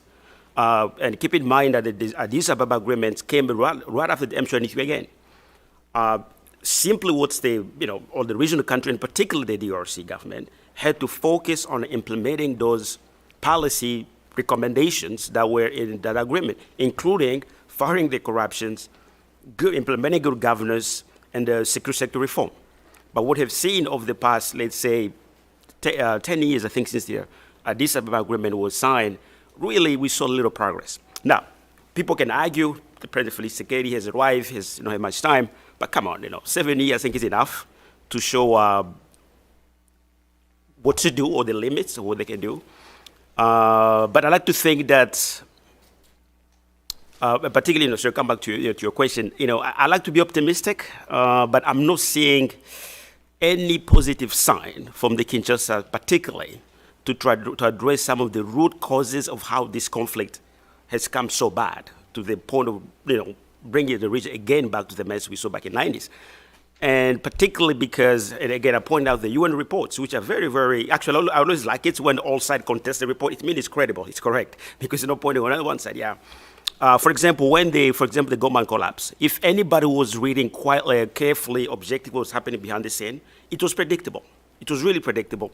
For many reasons. I know there was no military strategy. It was just some kind of maybe a looting system from the DRC elites in Kinshasa, instead of trying to do what is correct. But anyway, sir, I'm optimistic. I'm very optimistic. I hope that President Kagame, Tshisekedi, all the efforts. I saw the meeting in the Doha, I think. I hope they're ready somewhere. But most importantly, I would like to really emphasize on Washington, sir. Washington, most of these guys are looking at the Washington leadership. They're looking up to Washington, particularly the Trump administration, what they're going to do. We have the G20 summit coming up in November. I really hope the Trump administration will be engaged. I think it will not look good for all the leaders in the world to be in Johannesburg or Cape Town with a mess just in the backyard. So we still have some time, I think, to do what we can and somehow bring to a successful conclusion along those lines. Thank you. Thank you. Thank you, Doctor, for your engagement on this issue. See, you've really been boots on the ground there. I have conducted due diligence in DRC for about 4 years, and up until now, I still have not been able to approve some of the traders and investors that wanted to go there. They're mad at me, but I'm doing my job. And so I think that goes to answer your first question about the ability. Christ said, "You judge a tree by its fruits." And the past 7 years, the fruits, have not been tasteful. So what I would say is, as far as the answer to that ability, I think the president himself, President Tshisekedi, is juggling with that question. I think he's come to terms that he hasn't had the ability, and he's talked about a government reshuffling. If there's a government reshuffling that shows a drastic change in difference, perhaps that would embolden my answer to say yes. Give him another chance to show their ability. And then apart from that, I would say where the U.S. can play a role in helping with the ability. One thing the U.S. really does well is business, and when I mean even business between states. And the U.S. could help broker this business deal between all the parties. Me being in the industry space, I'm seeing this trend that I'm briefing Treasury on it every once in a while. Central banks are getting involved all over Africa. You're starting to see central bank gold purchasing programs happening. So now, in Tanzania, their central bank is purchasing gold. Ghana, their central bank is purchasing gold. And it's very interesting because central banks have sovereign immunity. So in a way, we can't sanction a central bank. So you have to be very careful with these programs that they're not masking bad behavior. But if they get involved in the market, it has a huge consolidating impact. So, if the DRC central bank became a gold purchaser, a local gold purchaser, and the other, they have central the CEEC. It's a community of East Africa of Central African states, which includes Rwanda, Burundi, DRC, and Congo Brazzaville, and Central African Republic. So they already have a framework to collaborate economically. So if the U.S. could be helpful in getting those interests aligned, it could have an impact on the ground. And I just want to make one important point. There's a huge difference between the government that you deal with and the people on the ground. The people are, in Congo, there's so many tribes. We're used to, intermarriage. Even my wife, she's from another tribe. I come from the Congo tribe. She's from, and so it's the people. What you're seeing happening among the corrupt elites sometimes is not a reflection of the people. So I think peace is available. That's part of the problem. Exactly. People see this too. Yeah. First of all, thank you so much for traveling to the region, Dr. Jackson. I viewed your trip from afar and really salute you for heading out there during this very challenging time. I liked your phrase, the wild, wild east. I think we need to use that more. First of all, I would say to your question, any solution needs to start with the fact that the DRC is the DRC. There's talk of, annexing parts of it and so forth. The DRC is a sovereign country and needs to remain as such. Having said that, I think there absolutely is the possibility of a symbiotic relationship between the DRC, Rwanda, Uganda, Burundi, and other countries. We've outlined that in several papers that we wrote during the last M23 crisis. And I think that started to be followed for some time. And then people were tempted by illicit exploitation and smuggling and criminal activity on all sides, really. You highlighted that the DRC military units have aided and abetted a terrorist group, the FDLR, and that continues. So any relationship that can be symbiotic has to be based on transparency and accountability. Those who have been aiding and abetting the M23, those who have been aiding and abetting the FDLR, they need to be held accountable. They're looking to the United States. Are they going to do that or not? The European Union has actually taken some advanced action compared to what we have done. But the Trump administration did, sanction some Rwandan officials in M23, which was very good. It was a useful start.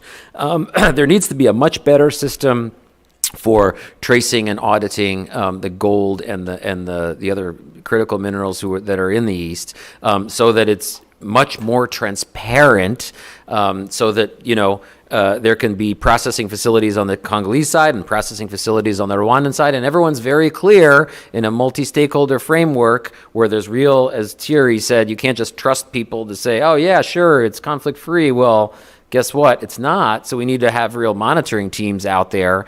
And the ICGLR, I think, is a good mechanism to try to do that, but we need more support to that system, such that it can be, you know, actually workable. I think that the last point I would say is that, you know, we need more democratic governance in the DRC, and it's not really democratic at the moment, and that really needs to be reformed and amended and shifted. Thank you. Sir.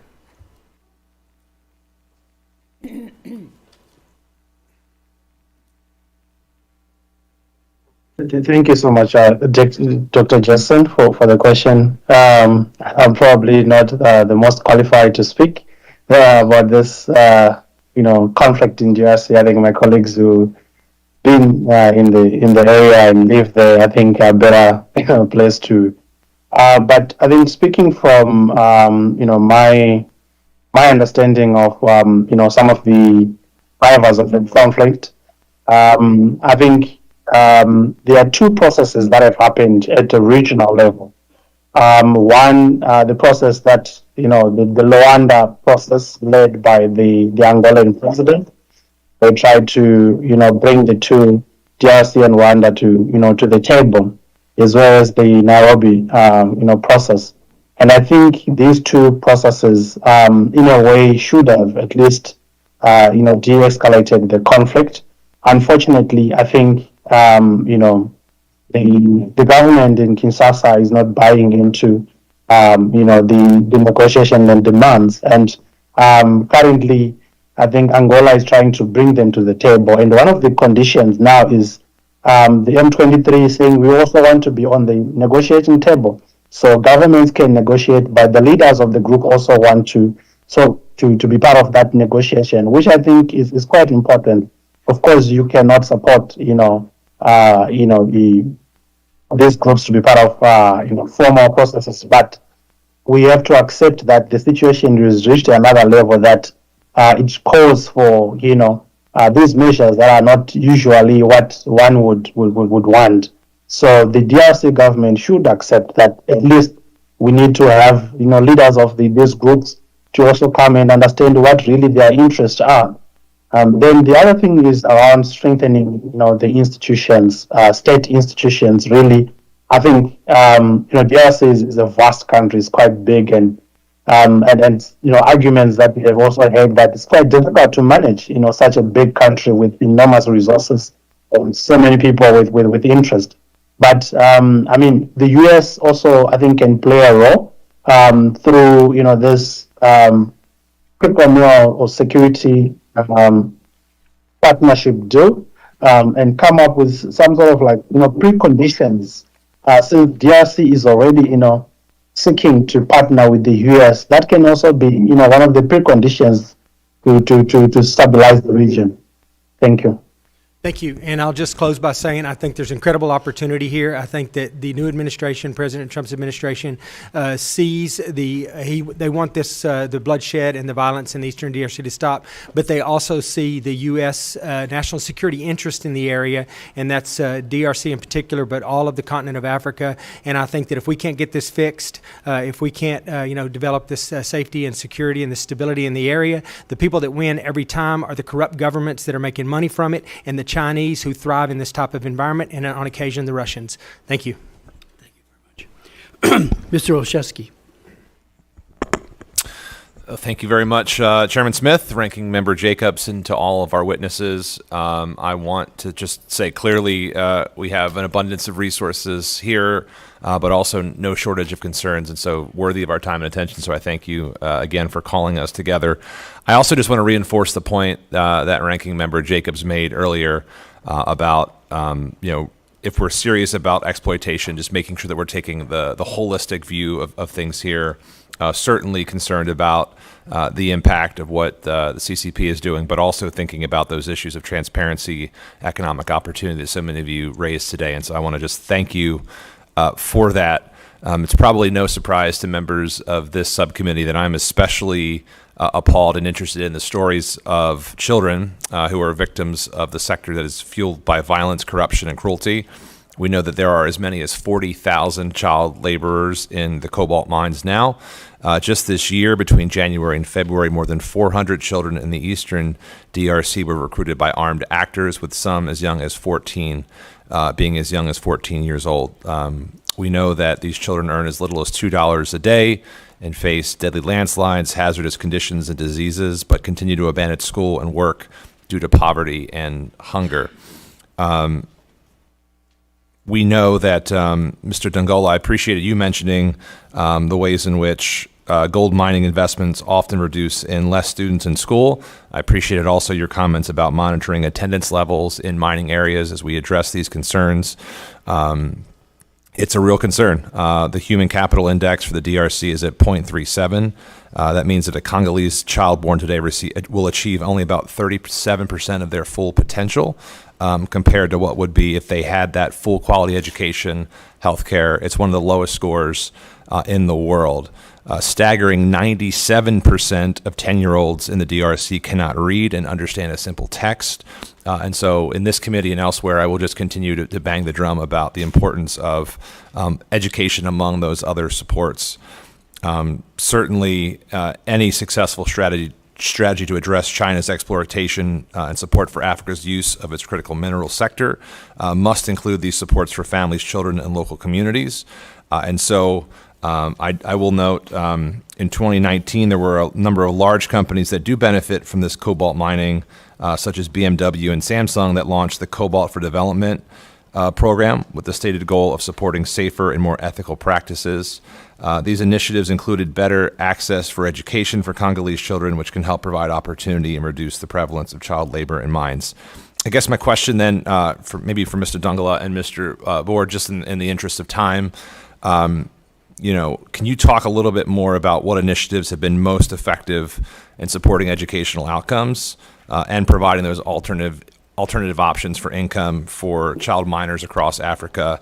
And then if you could answer the question, especially in the context of without the presence of USAID and the ways in which those programs have been just gutted in recent months, so that we can scale the programs that can work to counter CCP dominance in the region and ensuring those critical extractions support local communities rather than exploiting them.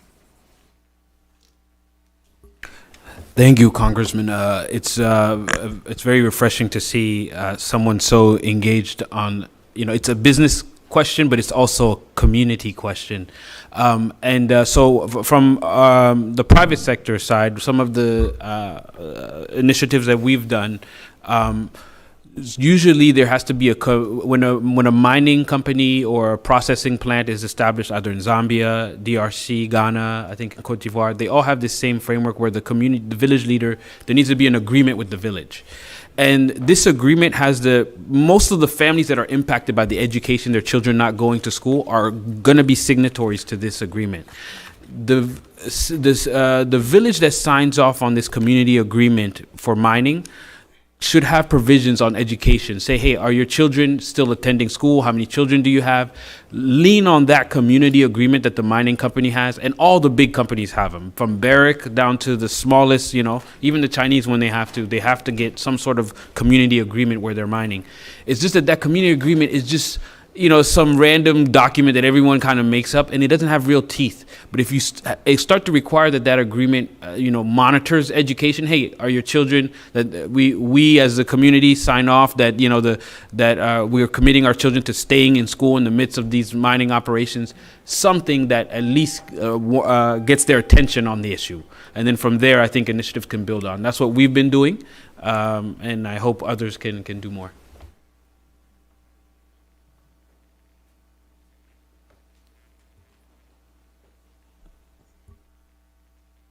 All right.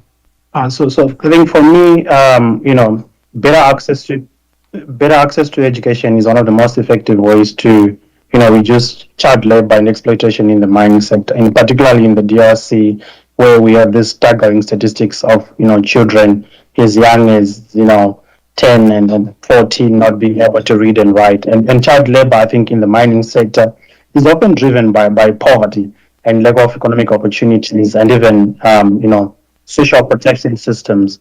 And when families cannot afford school fees, ultimately children are forced to, contribute to the household income by working in these dangerous, mining conditions. And what I think in terms of what those mechanisms, in terms of providing access to education could do, you talked about the Cohort for Development, which is quite a noble initiative that is focused on improving access to education and supporting safer mining practices, particularly for artisanal cobalt communities. But beyond, I think there are other initiatives that we have seen in DRC. I think in 2019, the government also introduced a nationwide free education policy. While this is quite an interesting program and increased school enrollment rates and challenges around, overcrowding in classrooms and teacher shortages, I think more needs to be done. You may also be aware of the World Bank Education Program, which has supported several education opportunities in DRC, including funding for school construction, teacher training, and curriculum development. But of course, these are not the only ones. UNICEF and even the International Labour Organizations have come up with some of important mechanisms to support children to access education in the DRC. But one last one, I think the US could also contribute, is around conditional cash transfer programs that provide financial incentives to families for keeping their children in school. And this has been really successful in countries like Ghana, where this has actually been implemented. And I think it's something that can also be borrowed for the DRC context. Thank you. Great. Thank you all. Thank you, Mr. Chairman. Ms. Radwigan? Talofa. Thank you, Mr. Chairman. And I want to thank you all for being here today as we examine the impact of how China's involvement in mining in Africa is. And being from the Pacific Islands, I care deeply about what's going on. So I'd appreciate the perspective of each of you. What way can we make existing legislation or regulations like the Frank Dodd Section 1502 account for community buy-in to the certification process or encourage Africa moral sovereignty over the certification? Mr. Leshnev?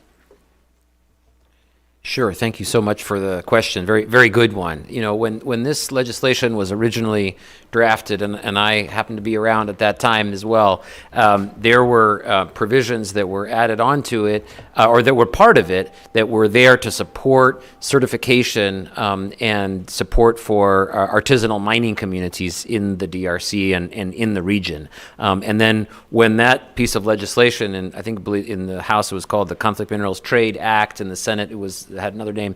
When it got folded into the wider Wall Street Reform Bill, some of those sections got stripped out, and there was money attached to those. I think it would be very helpful if Congress could allocate some support to the artisanal mining communities and for certification, because as we've seen, as the other witnesses highlighted, the governments of the region are very corrupt, and they have corrupted some of these systems, and we need some better international independent monitoring and some support for alternative livelihoods, both to eliminate child labor as well as get some of these armed groups to make sure there's real inspections of these mines happening. And it's all there on paper, but is it going to be actually implemented? I sat on the governance board of an organization that's a U.S. government private initiative called the Public-Private Alliance for Responsible Minerals Trade, which is a great organization, has supported efforts like that on the ground, but it's really been a drop in the bucket. So I would call on Congress to support those kind of initiatives more robustly, so that we can really begin to eliminate the smuggling and the illicit actors that have stepped into some of those voids. Mr. Dungala? Thank you, Congresswoman. I would say on the certification African moral sovereignty, my colleague Obert mentioned something about including village chiefs. The role of the village chief in the Congo, and in many of the countries, is kind of a ceremonial role that is, and in DRC law, it is recognized. There's a whole traditional court system that's recognized. Getting simply them to sign off on the community agreement is already required according to law. But if they can be involved in certifying, because now they're putting their moral obligation, their moral authority on the line. And usually in these communities, their moral authority is really all that they have. They kind of sometimes they trade in that, which is very bad. But it's starting to have them sign off that this is not hurting your community is a step of accountability that could be taken. Mr. Ngaramo? Thank you, ma'am, and thank you so much for your interest in this question. Let me just put things in perspective a little bit. When Dodd-Frank Act came out, I was still pretty much in high school in Goma, just to see how this has been going on, and maybe without a lot of progress on it. But here's the thing, I think my colleague have already mentioned a lot about this, and particularly Sasha and Ndongala, who have been working on this for a long, long time. But I'll just insisted on making sure that we actually enforce our policy and the laws. I think it's really come back to that. If people don't see consequences of bad act or bad behavior, they can really change. So which come back to transparency, accountability. I like it as well to, I think to relate to what Congressman just mentioned, education. Here's the thing, most of these kids who work in these mines, I think they want just a good opportunity. They want to go to a library, they want to go to school, know how to read and write, and be able to access to, information, make critical judgment of their own future. So we have to, that's I really agree with the Congressman. We have to make a particular, we have to emphasize on education of communities. We have to build the grassroots, providing, first come back with stability of these communities, providing them the necessary needs like education, all kind of things, basic infrastructure so that these kids can have a better future. Mr. Boer? Thank you, Congresswoman, for this question. So for me, I think my colleagues have already mentioned some of the responses, but one of the critical things I think would be important is around supporting African governments in creating legal pathways for, artists and small scales to operate under license and even access to financial services. Currently, a lot of African countries criminalizes artisanal small scale mining, and we know a lot of the problems emanate from the fact that in an unregulated sector, it's easy for it to be influenced. So I think, if the artisanal small scale mining sector is operationalized, formalized rather, and also supported in terms of access to finance for them to actually do the, due diligence or certification process, which is quite expensive for small scale miners.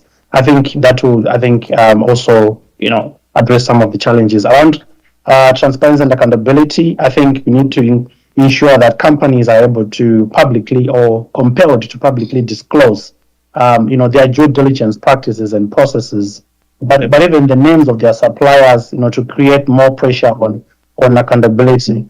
And lastly, while the Dodd Act, I think, is quite, a very important piece of legislation, I think the focus obviously has been on the 3 TGs.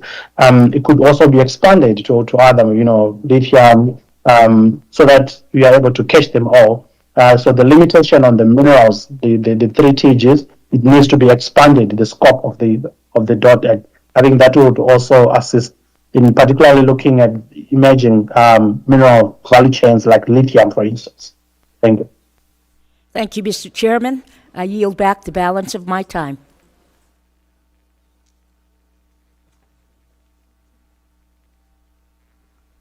Thank you very much. Mr. Baird. Thank you, Mr. Chairman, and thank all of you witnesses for being here. We really appreciate you sharing your perspective about what's going on in Africa. But Mr. Ngaruma, did I pronounce that correctly? Yes, sir. I want to congratulate you for graduating from the U.S. Military Academy at West Point. Thank you. But then I want to get into, in your testimony, you mentioned that the trade between Africa and China is estimated at about 282 billion or so, and it's growing at about 1.5% annually. And yes, almost all the investment in the mining and the infrastructure sectors, this is according to your testimony, without long-term benefits to the countries and the gross domestic products, or GDPs, of the populations there. So indeed, China routinely operates in the shadows of the governments that lack transparency. They care very little about accountability, transparency, human rights, and democracy. So I picked up that you wish to comment about the fact that political and social stability and prosperity in the DRC is essential to our national security. So in that vein, my background, I'm interested in agriculture. I'm taking a long time, but I'm finally getting down to my question. Okay, I'm interested in Good it. time, sir. Yeah. But increasingly, we receive reports that the local populations are very angry with the Chinese companies because of the environmental disasters that are directly linked to their negligent business practices. So do you believe that African governments are increasingly dissatisfied with Chinese companies operating in their countries? And have the environmental disasters caused by Chinese companies affected the agricultural sector across the continent? Can you repeat the question, sir? I did not. Yeah. I want to know if the Chinese practices and the destruction they've done to environmental issues in their country, has that been a factor across the whole continent? Let me just mention, I think, about the DRC, because I've been tracking that closely, my home country. Definitely the CCP practices in the mining sector has been destructive to the local populations. There are some credible report by, for example, the Amnesty International, which has shown that the lack of respect of environments, the lack of providing, let's say, adequate protective equipment to particularly young children who work in these mines have come to create some significant health problems to the children, including destruction of the environment. And the drugs is translating into social conflict. As we can see, for example, in Ituri, I think it's one of the case study we can look at. Now, how that I think will translate to maybe some kind of dissatisfaction of the population across the country, across the continent, I think is remain to be seen. But we can say that there's definitely some trends, and I think part of the reason why we are seeing all this conflict going around, particularly in the DRC and the Sudan. Yes. May I add, Congressman? You bet. On the agricultural connection to, we were doing some investigations in Ghana, and there's a whole new term they call galamsey, which is this, wildcat kind of mining of gold, and they pollute waterways all over the area. And the thing is that a lot of the conflicts in Africa is between the cattle herders and the farmland owners, and for the longest time, the farmland owners have been complaining about the cattle herders who come on their land and it causes, tribal conflict. But now they're complaining about the illegal miners, and this is in China. So it's actually becoming a farming issue as far as the pollution. And a second point on that is that it's not a one-off issue, but we've seen it probably in 3 or 4 different countries. Chinese firms are going into conservation areas, which they're supposed to be protected, but it gives them also the anonymity, and because no one is there, they can do it kind of without anyone looking. And so these conservation areas, which are like, usually, you're allowed to farm around conservation areas. So a lot of farmers, and these are smallholder farmers, they have a couple of acres, they use it for subsistence farming, feeding their families. They are the first ones to witness and also to feel the impact of illegal mining, sponsored by the Chinese. So I just wanted to put that on the record too. I really appreciate that comment, because when you think about agriculture, and Africa has a lot of fertile land that could be used for agricultural production, But when you contaminate that soil, you're going to contaminate the food. And so, excellent point. Any of the other two have any comments in that regard?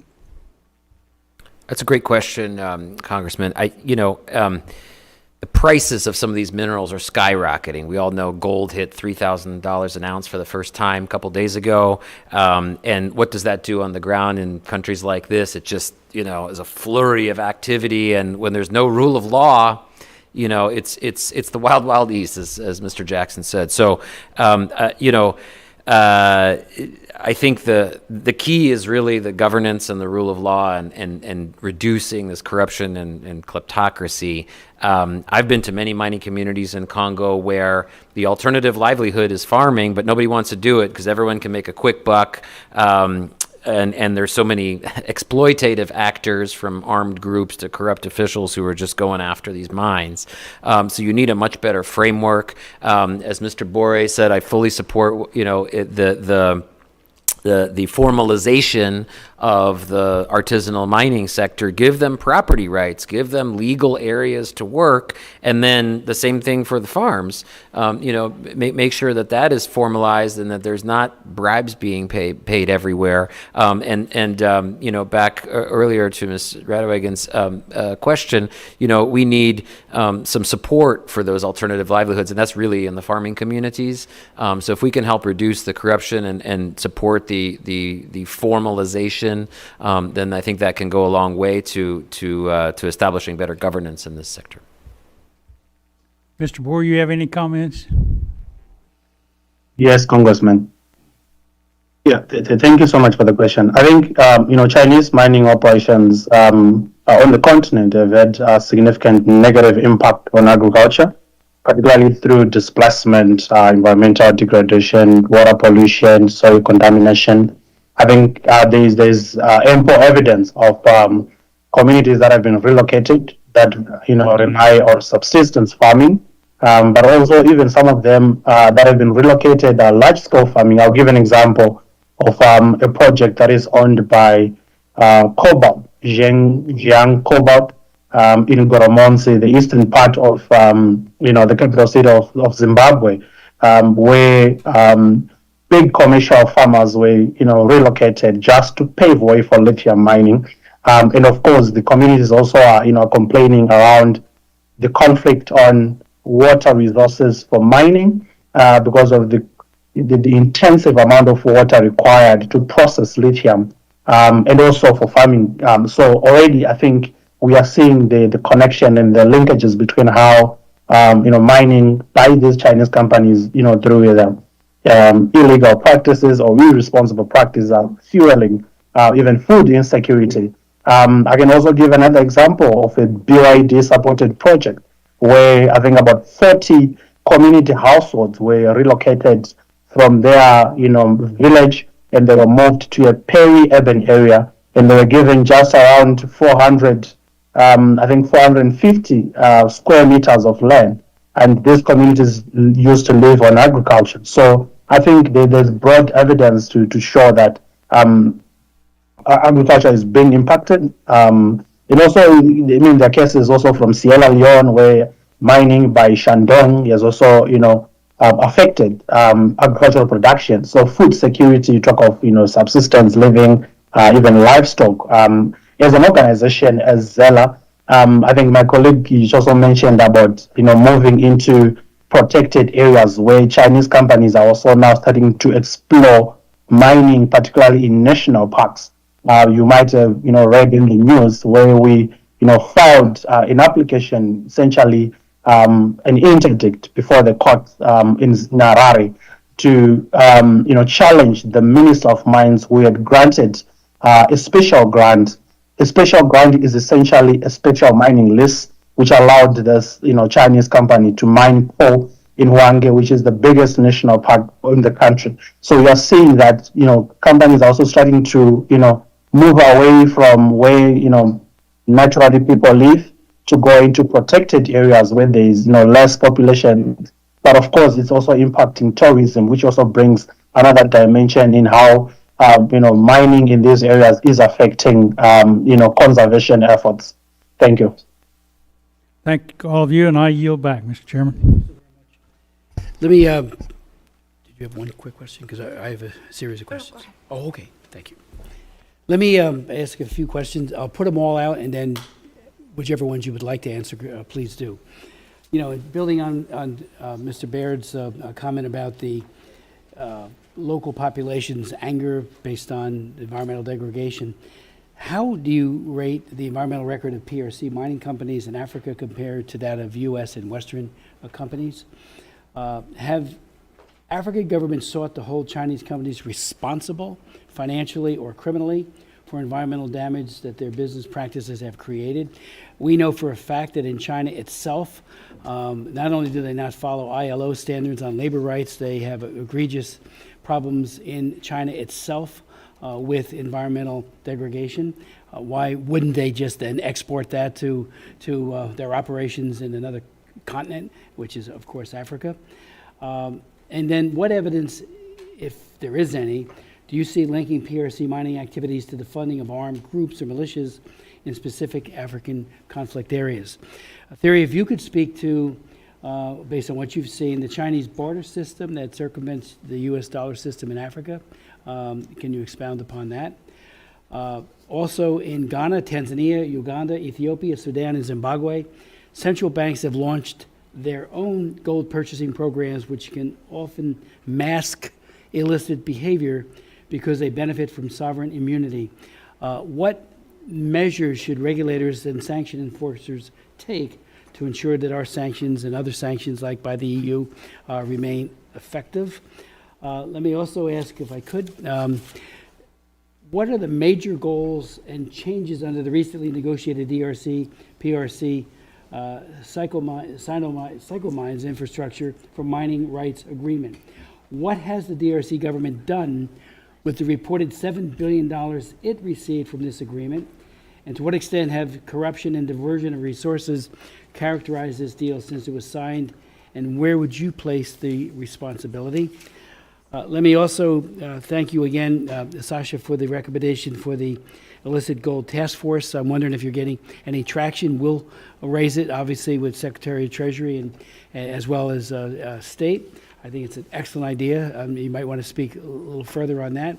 Then finally, I've introduced legislation, H.R. 2310, the Cobalt Supply Chain Act, just introduced it, and at its core is Section 4, a rebuttable presumption that covered goods and goods that are made wholly or in part with forced labor or child labor cannot come here, although if the company can prove it, that it's free of that taint in their supply chain, then it would be allowed to come in. I've patterned that after legislation I worked on along with other members of Congress.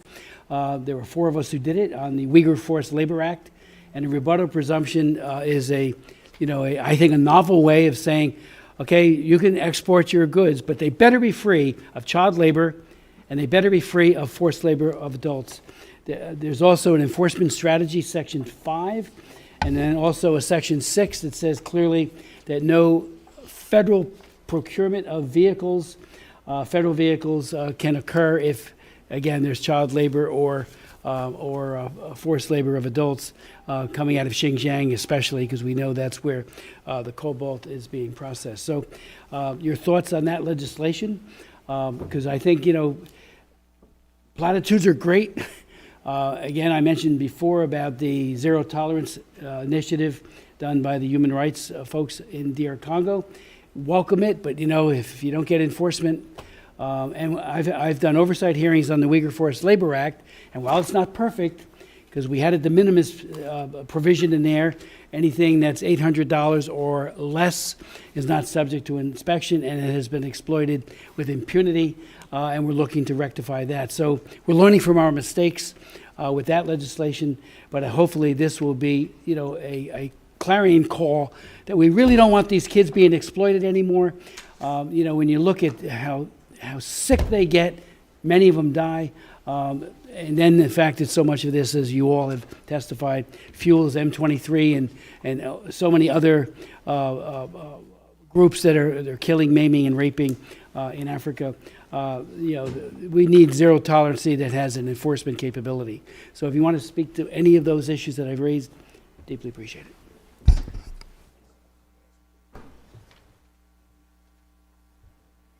I'll start with the one that was directed to me, and then we can sort of maybe divide them up.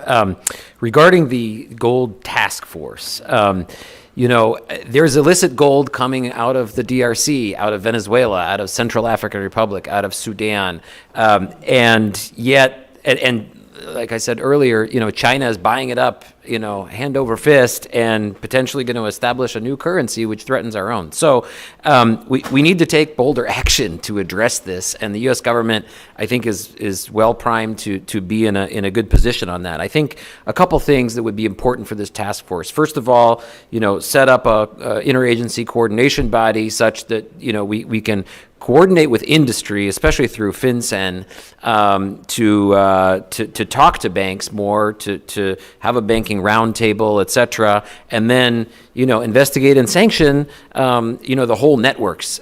We did a whole 6-month study on sanctions, and they're most effective when they really go after the networks. It's not just a one-off initiative. You start out with the smuggler himself, but he runs a series of shell companies. Then there's a refiner, then there are officials that work with them. Once you go after that and involve multilateral sanctions, European Union, even the UN if possible, that can have a very important impact. And then the private sector needs to play a really important role, in coordinating here. So, banks need to enhance their due diligence on monitoring of gold suppliers, and the industry also should coordinate this new gold bar integrity initiative with governments, so that there can be some cross sharing of information. I really think that having a central task force in the U.S. government that can address these various aspects could be very important. I'll over to you guys for those. Thank you, Mr. Chairman. I will go ahead and answer the Chinese barter system. What's interesting, so there were a lot of deals that we saw, like you can see with the Kabila deal for infrastructure for minerals, where they got copper and they were supposed to do minerals. When the government when the government of Tshisekedi came into office and they audited that deal, it was a barter deal. Okay, we'll build your infrastructure, you give us the copper.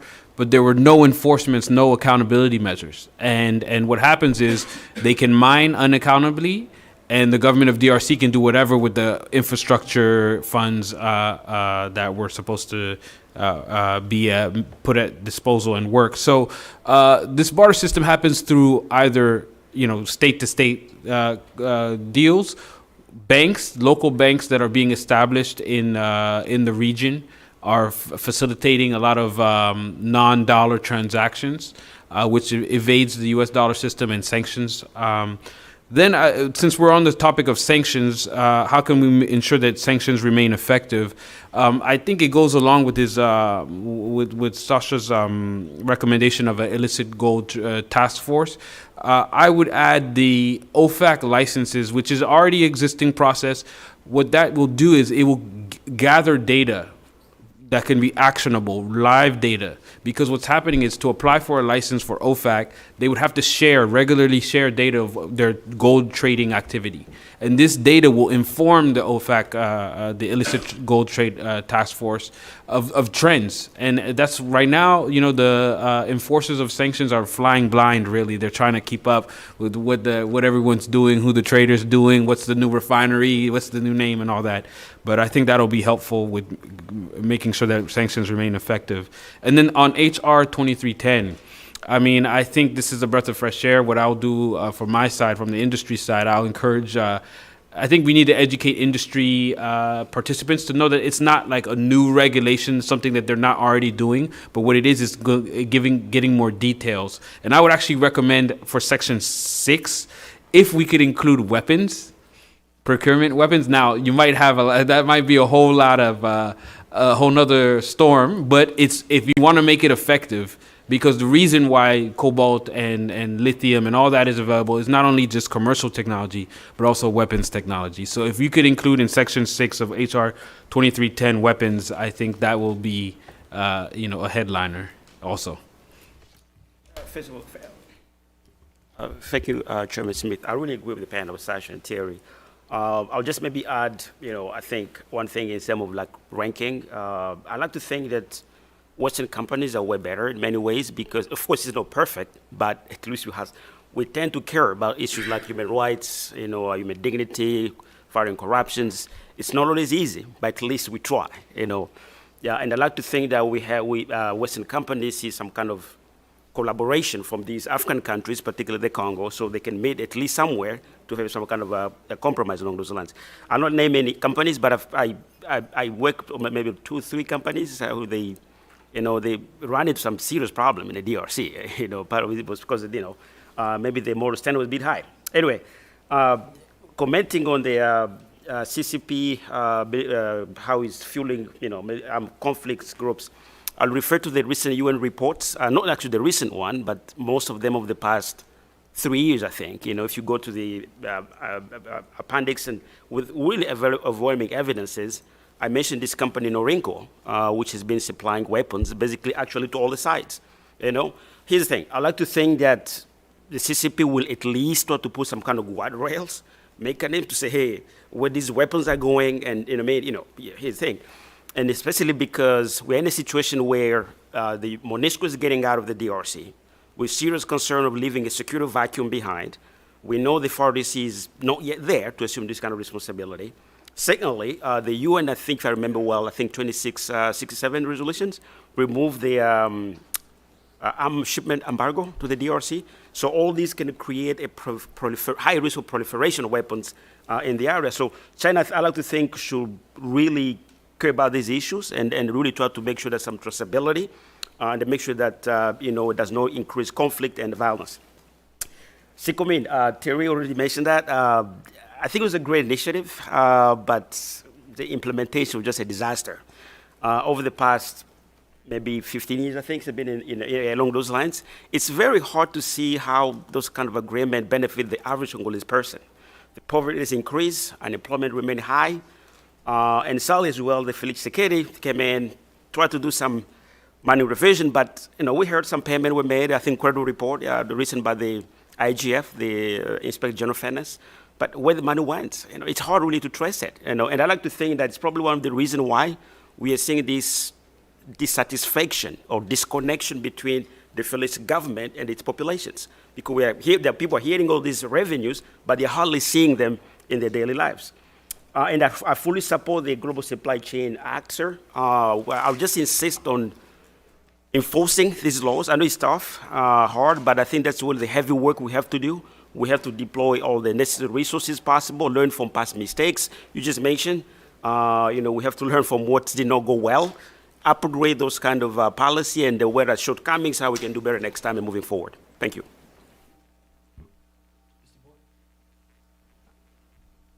Thank you so much. So I'll address the question on central banks and responsible good standards.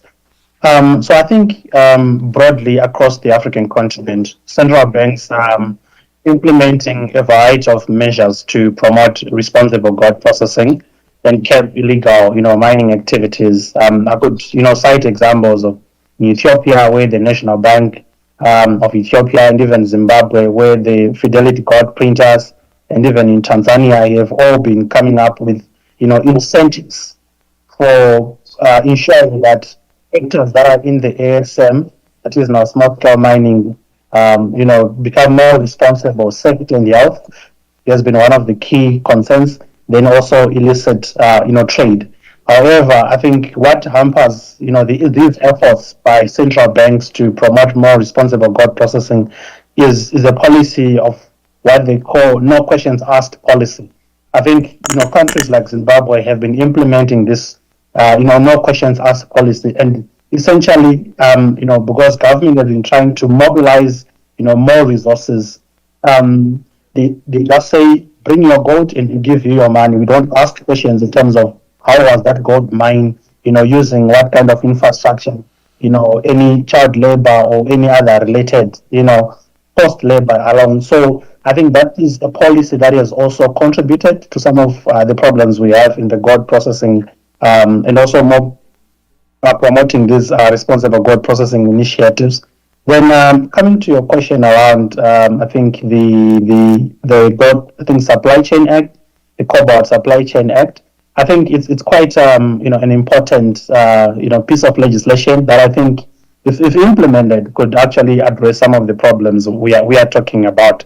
However, I think while it is important that it's this presumption of that cobalt that has been processed in PRC or refined in PRC is associated with forced labor. The cobalt supply chain is very intricate, and if the act can also maybe consider what are the potential for other actors that are not necessarily PRC that might actually be also refining cobalt and it's ending up into the US market. I think restrictions and even the enforcers of this law need to also be thinking creatively and innovatively around, because it's not all the cobalt that is being refined in PRC, even though of course the focus has been China. Then I think the other thing is around national security strategy. Because China dominates, cobalt extraction and processing. It's important for ensuring that there's more coordinated approach at the U.S., Africa, a level. African governments, as I mentioned earlier on, are all looking for investments that are going to be value-adding products on the continent, and that is a big opportunity that U.S. can also actually tap into and set up those refining and processing facilities on the continent. It creates jobs. It also creates the investments more secure and even government buy-in. So I think we need to think strategically and ensure that whatever that we are proposing is going to allow lasting solutions and benefits for both Africa and the U.S. Thank you. Thank you very much. Ms. Kamlager Dove. Thank you. I want to thank the chair and the ranking member for allowing me to participate. I am no longer on this committee and I miss it. And I want to thank the witnesses for being here today. And also want to just thank the committee for making an accommodation for us to have a witness virtually, because not all committees do that.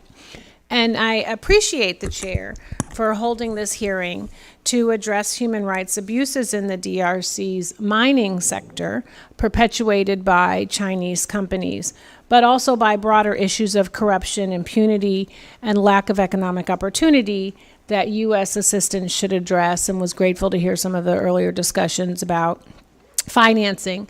But the other reality is that right now Africa does not have a partner in the White House, just by the very nature of dismantling our global foreign aid architecture and pulling back on key areas of engagement, something that China and Russia are applauding. There has been a zero Africa policy coming from this administration, and a belittling and a marginalizing of the continent, not just with its challenges, but also with its opportunities, and the global relationship that the continent has, not just with us, but with our allies and also with our adversaries. We talk a lot about exploitation, but there will be far more exploitation happening without any aid. Because rapings and killings and exploitation happens when there is no food, when there is no medicine, when there is no hope. That is just real, regardless of what continent you are on.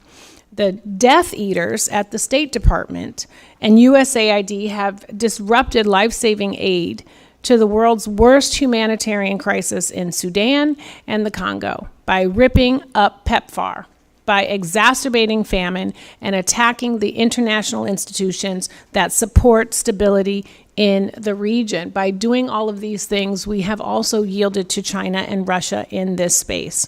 The chair is absolutely correct. Platitudes are great, but engagement is more meaningful. And you cannot have engagement when you are not present. You cannot have engagement when you are not offering support and assistance. And if you are going to be silent in that space, then that also means you are going to be unbothered by human rights abuses, by conflict, by malign foreign influences that are spreading across Africa. And we can dangle as many mineral deals in front of folks as we want. But if you don't think that Africa is worthy, if you pay limited, if any, attention to the continent, if you siphon away and stop resources going towards the continent, you are aiding and abetting what China is doing. And Mr. Nagaramo, and I hope I said it correctly, apologies, oh great, said, CCP should or could put up guardrails, but who's going to make them? Who is going to make them? And if we don't even care enough about Africa to stay involved, then what would be our benefit to making them? I mean, so it's just like we have to take the rose-colored glasses off and live in the real world. And here are my questions. Mr. Lesnev, in order to address exploitation in Africa's mining sector and pave the way for U.S. investment, what levels of sustained engagement and foreign assistance would be required from the United States? And is our posture on the continent currently conducive to promoting that? It was a great comment, and thank you for the good question. I think that as the administration considers where to refocus some of the aid that has been suspended, I would highlight a couple of areas. Number one is we really need to legalize the artisanal miners to help them legalize. These people are mining day to day, right? But they need a legal framework to operate. We had the same thing here in the United States in California. Right, the rush of 1849, and the reason that we didn't have conflict minerals in California is because we had rule of law, so people had property rights and legally enforceable contracts, etc. These are the things that are needed in the DRC and elsewhere on the continent, and there are things that we can do to support the DRC mining ministry, and help hold those accountable who are completely breaking it. Number two is much better support to the certification process. Right, there is. Mr. Smith, you mentioned the central banks buying. Well, the DRC set up a gold buying program the last couple of years that originally had UAE investment, and the Emiratis pulled out because the UN group of experts found that there were lots of conflict minerals in this gold buying program. It wasn't the central bank, but it was a similar setup. And so for high risk, there's central bank buying and then there's central bank buying. So for high risk areas like the DRC, really needs to have proper certification on the ground. The governments of the region have agreed on a certification process. I was actually involved in Bujumbura when they wrote this thing, and we and some other NGOs advised on it. It's very good on paper. It has all these checks and balances, et cetera, but it's not being implemented well. And so that's where the Public-Private Alliance on Responsible Minerals Trade, there needs to be more support to that.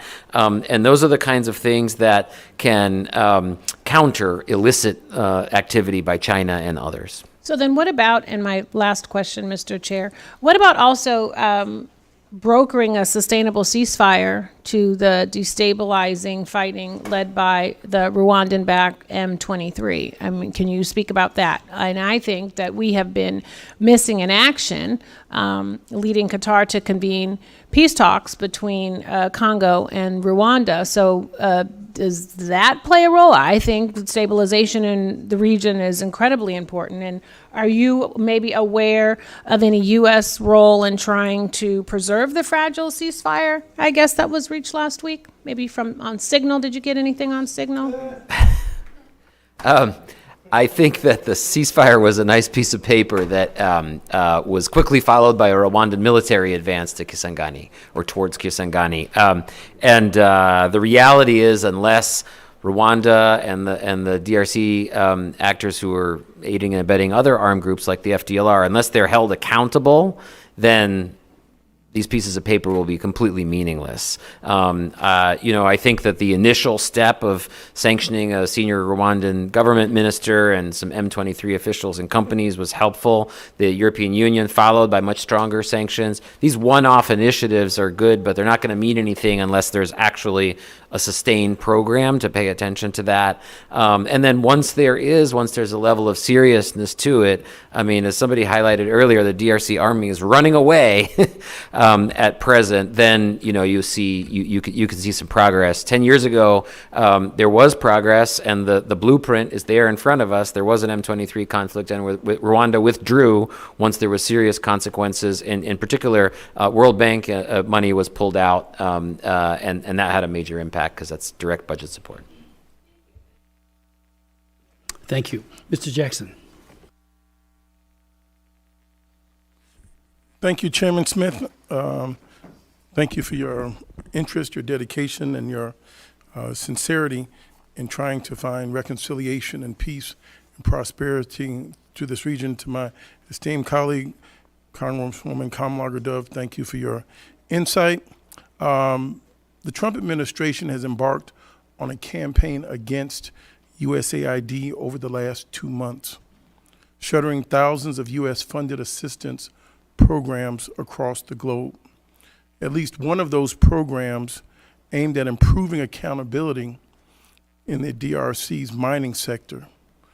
The project in partnership with Enterprise EGC and Responsible Mineral Initiatives, RMI, aimed to ensure that the production and export of cobalt and other strategic minerals in the DRC met standards of social and environmental responsibility and traceability, and to address some of the complex governance issues that contribute to the perception of DRC as a high-risk investment destination. This program has since been terminated. I'd like to first start off with Sasha, if you don't mind, and I thank each of you for your time and talent that have come before us today. Can you please explain how the extraction of critical minerals in the DRC fuels conflict? Sure. Thank you for highlighting these important issues, Congressman Jackson. Yeah, I mean, it's very unfortunate that there are critical minerals in eastern Congo. Tin, tantalum, and tungsten are the three that are, unfortunately continue to fuel some of the conflict. I will say, I've been working on the DRC for about 17 years now, and the situation for those particular minerals was much worse before, and you had basically a free-for-all at mines, and companies had no idea where they got their minerals. Now you have a auditing system that industry set up, thanks to Congress, to trace and audit these minerals, and almost 2/3 of them, 66% of the smelters, which are the key choke points in these supply chains, have now actually passed these independent audits. The issue is that there's some smugglers on the ground who have taken advantage of some of these loopholes and this traceability mechanism, which we talked about earlier, the ITSCI, which is pretty opaque, and why the electronics industry suspended them, have gotten around some of those systems. So there needs to be better enforcement of the certification mechanism and some of these transparency standards, so that there can be a much better symbiotic relationship between the DRC, Rwanda, Uganda, etc., whereby there can be a peaceful trade. And there has been a peaceful trade for some time, but unfortunately, Rwanda and others, have stepped in to take advantage of some of that. But I do believe that can be restored, as long as there's real consequences for the illicit actors. Thank you. As well, Mr. Theory, as well, do you believe that the gutting of U.S. foreign assistance in the DRC creates a void for China to fill as it further pursues control of critical minerals? I would say, based on my statement, I think the void is created by our absence. The sanctions system, I said, is pretty much all stick and no carrot. So I recommended that we have carrot sort of involvement with OFAC, the Treasury OFAC licensing. But then what's happening right now with the assistance program, I mean, I would almost defer to Congress because the spending authority is yours. Under law, there is a presence, but it's just that right now we're going through a situation where the U.S. government is deciding to review all of these spending decisions.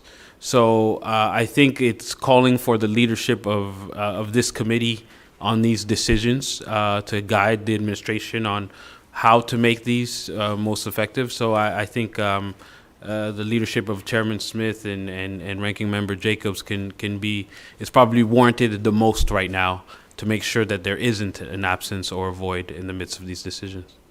Well, thank you, Mr. Therio. Again, I thank each of you, and I would probably add to that for the record, there's been a gutting of this department when the employees have been removed. Life will go on. There will be a continuous void. And to rebuild what they've taken out in the last 2 months could take us 5 or 10 years from trying to capture that intellectual talent and restaff these agencies. But then again, I'm honored to be here with my esteemed chairman, Mr. Smith. And again, thank you each for coming. Thank you very much, Mr. Jackson. Anything you'd like to add before we close? Because your testimony has been outstanding, incisive, and give us a blueprint for action. Thank you. Mr. Boer? Thank you. Thank you, and the hearing is adjourned.